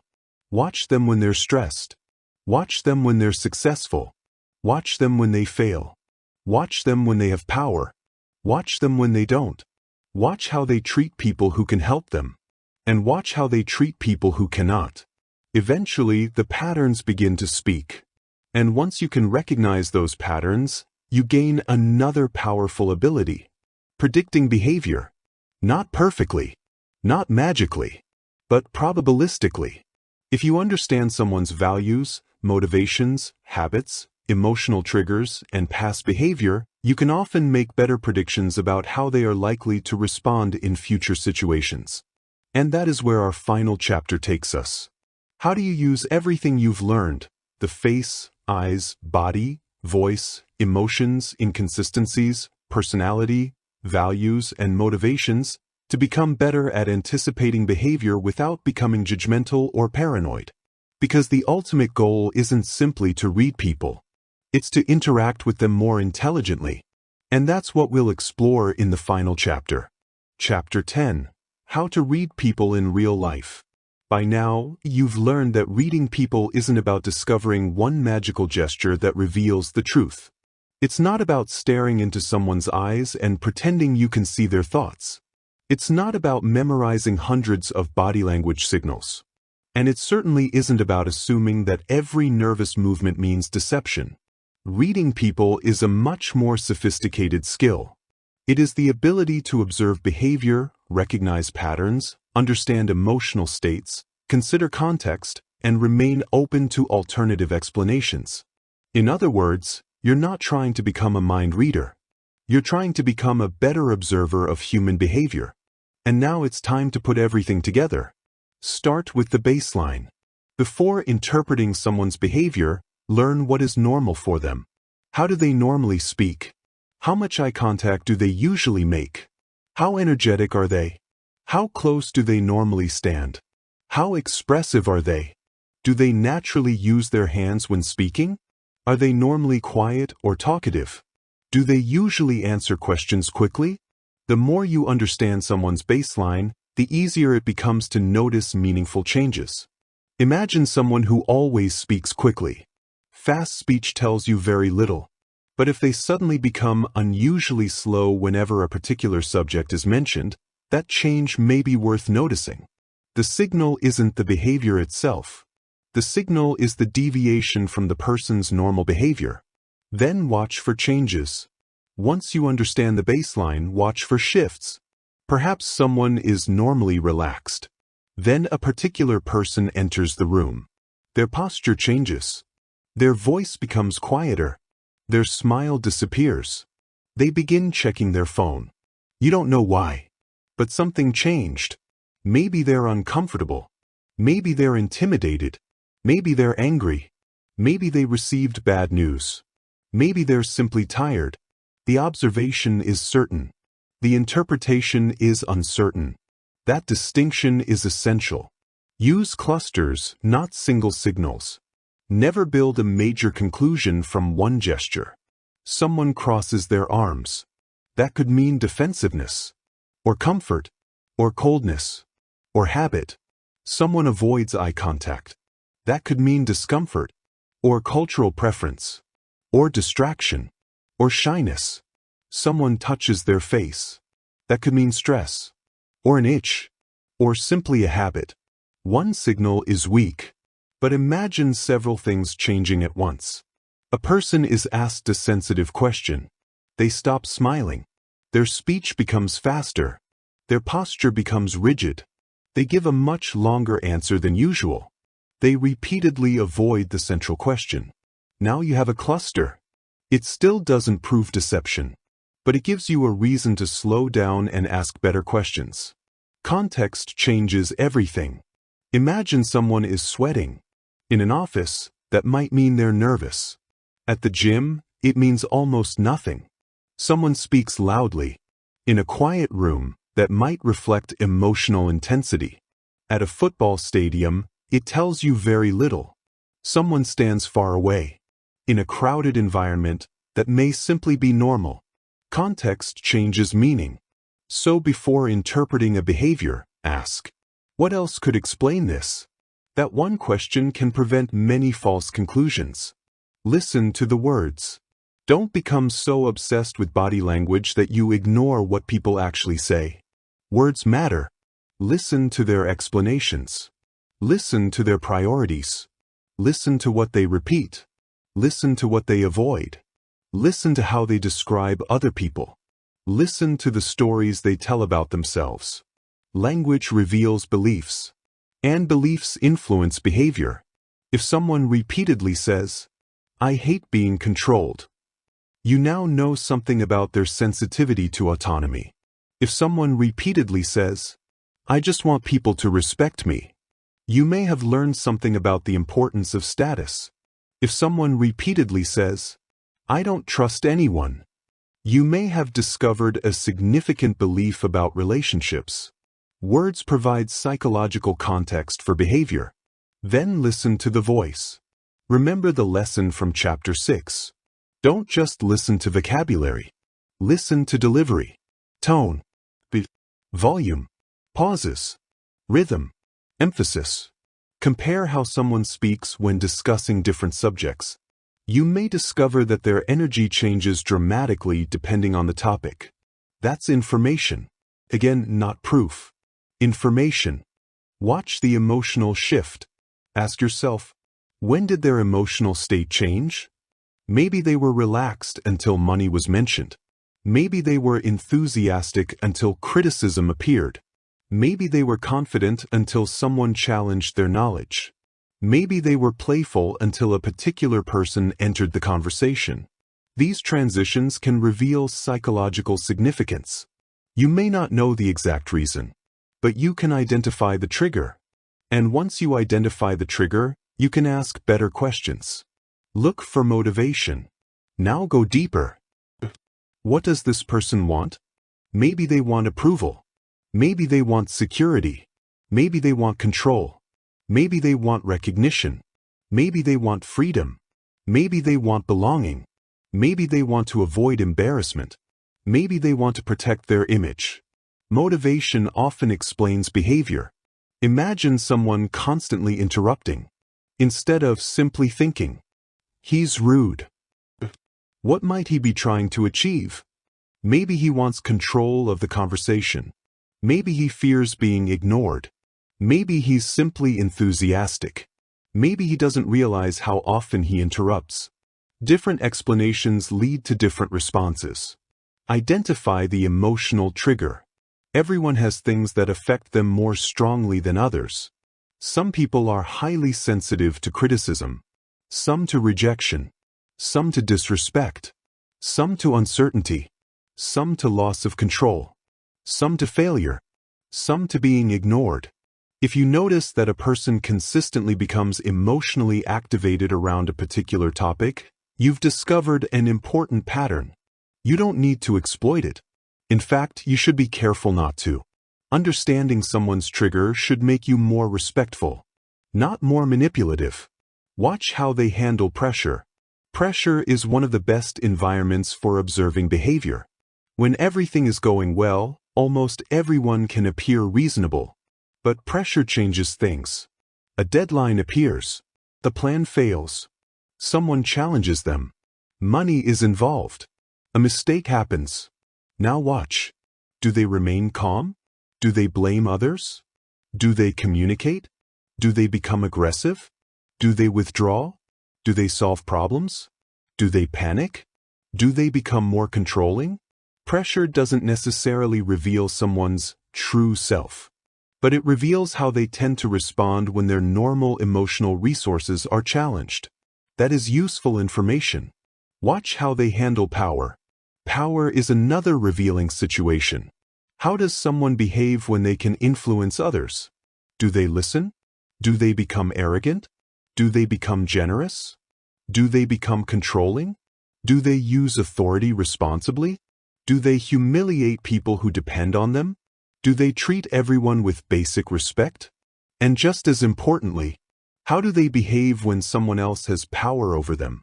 Do they become resentful? Do they become submissive? Do they remain respectful? Do they become manipulative? Comparing these two situations can reveal important interpersonal patterns. Watch their relationships. One conversation gives you limited information. Long-term relationships provide much more. How does someone talk about their friends? Do they constantly describe everyone as stupid, toxic, jealous, or incompetent? Are they always the victim? Do they take responsibility for anything? Do they maintain long-term relationships? Do they repeatedly have dramatic conflicts? Again, don't judge someone because of one difficult relationship. Everyone has complicated relationships. But repeated patterns across many relationships can be meaningful. If someone says, "Every boss I've ever had was an idiot," maybe they've simply had bad bosses. Or maybe they struggle with authority. If someone says, "Everyone I've dated has been crazy," perhaps they've been unlucky. Or perhaps they repeatedly choose similar partners. Patterns deserve attention. Watch how they handle responsibility. One of the clearest personality indicators is accountability. When something goes wrong, what happens? Do they say, "I made a mistake," or "It's not my fault"? Do they ask, "How can I fix it?" or "Who can I blame?" Accountability doesn't mean accepting blame for everything. Sometimes something genuinely isn't your fault. The important question is whether someone can accurately distinguish between responsibility and blame. Mature people can usually acknowledge their role without collapsing into shame or attacking someone else. Watch their response to no. This is one of the simplest real-life observations. Say no when you have a legitimate reason. Then watch. A healthy person may be disappointed, but they can respect the boundary. Someone who repeatedly attempts to pressure you may be showing you something important. They may guilt-trip you. They may become angry. They may withdraw affection. They may accuse you of not caring. They may continue asking until you give in. This doesn't necessarily reveal their entire personality, but it tells you something about how they respond when their desires conflict with another person's boundaries. Don't ignore actions. If someone tells you, "I care about you," look at how they treat you. If they say, "I respect you," look at how they handle disagreement. If they say, "You can trust me," look at what happens when they have an opportunity to benefit from your vulnerability. If they say, "I'll change," look at what happens over time. Words matter, but repeated actions provide evidence. Predicting behavior. Now we reach the most practical part. Can you predict what someone will do? Not perfectly, but you can make educated predictions. Suppose someone has repeatedly ignored deadlines, made excuses, blamed others, promised to improve, then repeated the same behavior. If they make another promise, should you automatically assume this time will be different? You can hope, but based on the evidence, it would be reasonable to prepare for the possibility that the pattern continues. Prediction is simply pattern recognition applied to the future. Past behavior doesn't guarantee future behavior, but repeated patterns provide useful evidence. Build a behavioral profile. You don't need to create a complicated psychological file on everyone you meet. Instead, pay attention to a few broad categories. What do they value? What motivates them? What triggers them? How do they communicate? How do they handle pressure? How do they handle disagreement? How do they respond to boundaries? How consistent are their words and actions? Over time, these observations create a practical understanding of the person. Not a diagnosis, not a permanent label, a working model. And working models can change as you gather new information. Update your beliefs. One of the biggest mistakes people make is forming an opinion about someone and then refusing to update it. You decide, "He's trustworthy," Then you ignore evidence that contradicts that belief. She's manipulative. Then you interpret everything she does as manipulation. Instead, remain flexible. Your understanding of a person should evolve. If someone repeatedly demonstrates reliability, your trust can increase.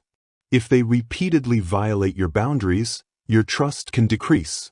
That's not inconsistency. That's learning. Don't confuse charisma with character. Some people are naturally charismatic. They are funny, confident, social, persuasive. They make you feel important. This can create a powerful first impression. But charisma doesn't automatically equal character. A person can be charming and unreliable. They can be persuasive and dishonest. They can be socially intelligent and selfish. That's why long-term behavior matters. Character is revealed through patterns of choice, not just through social skill. Don't confuse confidence with competence. Another common mistake is assuming confident people know what they're doing. Confidence is a communication style. Competence is demonstrated ability. The two can overlap, but they aren't the same. Someone can speak confidently while being completely wrong. Someone can speak cautiously while being highly knowledgeable. When evaluating people, look beyond presentation. Look at results. Look at reasoning. Look at consistency. Look at how they respond when challenged. Don't confuse kindness with trustworthiness. Someone can be kind and still be unreliable. Someone can be warm and still manipulate. Someone can be socially pleasant while repeatedly violating commitments.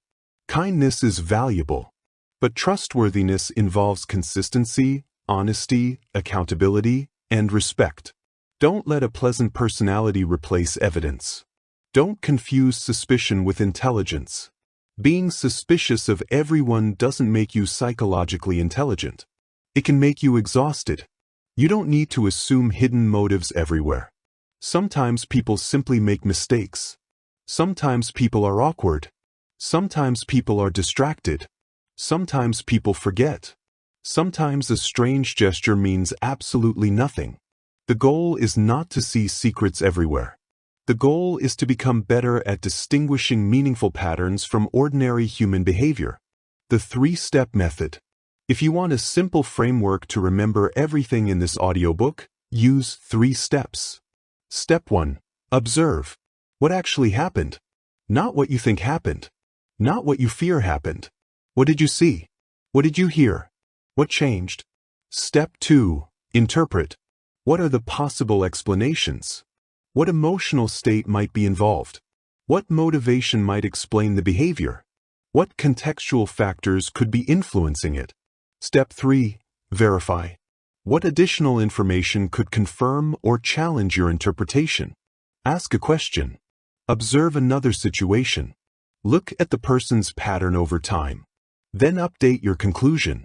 This 3-step process is much more reliable than jumping directly from observation to judgment. The power of curiosity. Curiosity may be the most important trait for anyone who wants to understand people. Instead of, "Why is he like this?" "I wonder what is driving this behavior." Instead of, "She's obviously lying." "What else could explain the inconsistency?" Instead of, "He's arrogant." "What happens when his status is challenged?" Curiosity keeps your mind open, and an open mind gathers better information. People are not puzzles to solve. This may be the most important lesson of the entire audiobook. People are not machines. They aren't puzzles with fixed answers. Human beings change. They learn. They adapt. They hide. They reveal. They contradict themselves. They surprise themselves. Someone who behaves one way today may behave differently tomorrow because their circumstances have changed. So don't approach people with the belief that you've figured them out. Approach them with the belief that you're continuously learning who they are. That mindset creates humility, and humility makes your observations more accurate. Conclusion: read people, but never stop listening. You began this journey with a simple question: can you really learn to read people? The answer is yes, but probably not in the way you imagined. You can't look at one gesture and know exactly what someone is thinking. You can't examine someone's eyes and magically discover whether they're lying. You can't diagnose someone's personality from a single conversation. And you can't predict human behavior with perfect certainty. But you can become much better at observing people. You can notice changes. You can recognize patterns. You can understand emotional states. You can listen more carefully. You can identify inconsistencies. You can understand motivations. You can pay attention to how people behave under pressure. And you can become much more aware of whether someone's actions consistently match their words.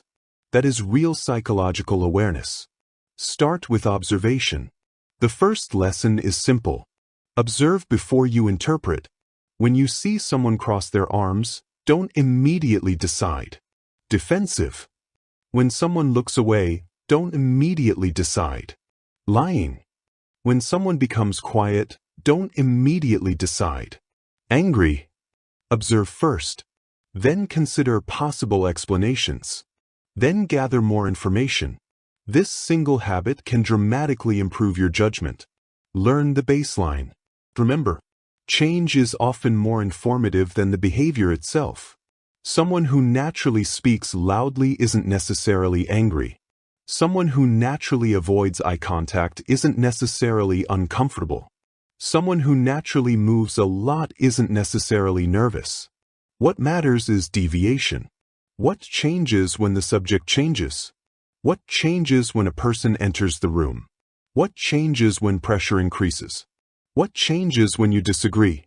Those moments can reveal emotional significance. Watch for clusters. Never rely on one signal. Look for combinations.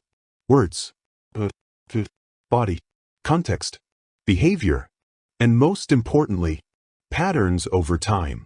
The more independent pieces of information point toward the same explanation, the more confidence you can have.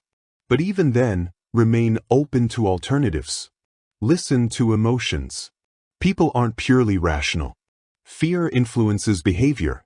Anger influences behavior. Excitement influences behavior. Anxiety influences behavior. Sadness influences behavior. Pride influences behavior. Shame influences behavior.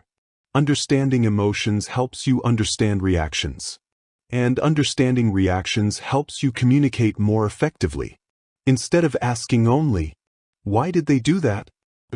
"What might they have been feeling?" That question creates empathy. Look for motivation. Behind behavior is often a goal. What does this person want? Approval? Security? Control? Freedom? Recognition? Respect? Belonging? Avoidance? Understanding motivation doesn't mean you can always predict behavior, but it gives you a framework for interpreting it. Trust patterns more than promises.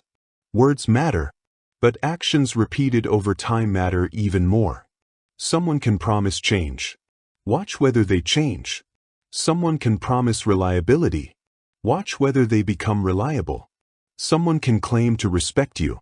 Watch how they respond when you establish a boundary. Someone can say they care.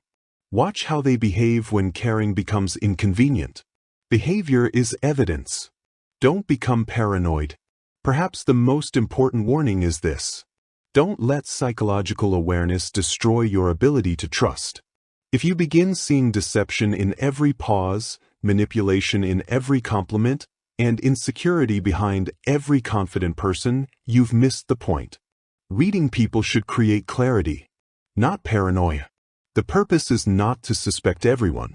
It's to become less naive while remaining open-minded. Don't manipulate what you understand. If you discover someone's insecurity, don't exploit it. If you discover someone's need for approval, don't use it to control them. If you understand someone's fear, don't weaponize it. Psychological knowledge can be used for manipulation, but it can also be used for compassion. The choice is yours. The most powerful use of understanding human behavior is not controlling people. It's communicating with them more intelligently. Become harder to deceive. You don't need to become cynical. You simply need to become observant. When someone makes a promise, listen. Then watch. When someone tells you who they are, listen. Then observe their patterns. When someone gives you an explanation, listen. Then compare it with the evidence. When someone says they respect your boundaries, give them the opportunity to demonstrate it. Over time, people reveal themselves through repeated choices and become easier to understand. There is another side to all of this. If you want to understand other people better, become more aware of your own behavior. What happens when you're nervous? How do you speak when you're angry? What do you do when you feel rejected? How do you respond to criticism? What makes you defensive? What makes you seek approval? What makes you withdraw? Self-awareness improves people reading because you begin to understand the emotional patterns that all human beings experience. You stop seeing other people as strange creatures. You start recognizing familiar human tendencies. The final principle, perhaps the greatest lesson from this entire audiobook, is this. People reveal themselves through patterns, not moments. One smile doesn't tell you everything. One silence doesn't tell you everything. One gesture doesn't tell you everything. One mistake doesn't tell you everything. One conversation doesn't tell you everything. But repeated behavior tells you much more. Watch the patterns. Listen to the words. Notice the tone. Observe the body. Understand the emotion. Consider the context. Identify the motivation. Then give yourself permission to say, "I don't know yet." Those 3 words are a sign of psychological maturity, because the most dangerous person reader is not the person who knows nothing. It's the person who thinks they know everything. Human beings are too complicated for that. We are contradictory, emotional, rational, fearful, ambitious, loving, selfish, generous, insecure, confident, sometimes all within the same day. So don't try to reduce people to simple labels. Learn to observe them. Learn to listen. Learn to ask better questions. Learn to notice patterns. And learn to update your understanding when new evidence appears. Because when you do that, something changes. You become more difficult to manipulate, more careful about whom you trust, more empathetic toward people, more aware of your own reactions, better at communication, better at setting boundaries, and ultimately, better at navigating the most complicated environment any human being will ever encounter: other human beings. So the next time you walk into a room, don't immediately ask, "Who is trustworthy? Who is lying? Who is manipulating me?" What can I observe? Who becomes energized? Who becomes quiet? Who listens? Who interrupts? Who seeks approval? Who respects boundaries? Who takes responsibility? Who changes when power enters the room? Who remains consistent when nobody is watching? And perhaps most importantly, who are these people becoming through their repeated choices? Because behavior is not just something people display. Repeated behavior becomes a pattern. Patterns become habits. Habits influence character. And character influences the life a person creates. The better you become at seeing those patterns, the better you become at understanding the people around you. But never forget the final rule. Observe deeply. Interpret cautiously. Ask questions. Verify. And keep an open mind. That is how you read people without losing your ability to understand them. That is how psychology becomes practical. And that is how you begin to see human behavior, not as a collection of tricks and signals, but as a complex language that every human being is constantly speaking. Learn to listen, and you'll begin to hear what people are saying, even when they never say it out loud.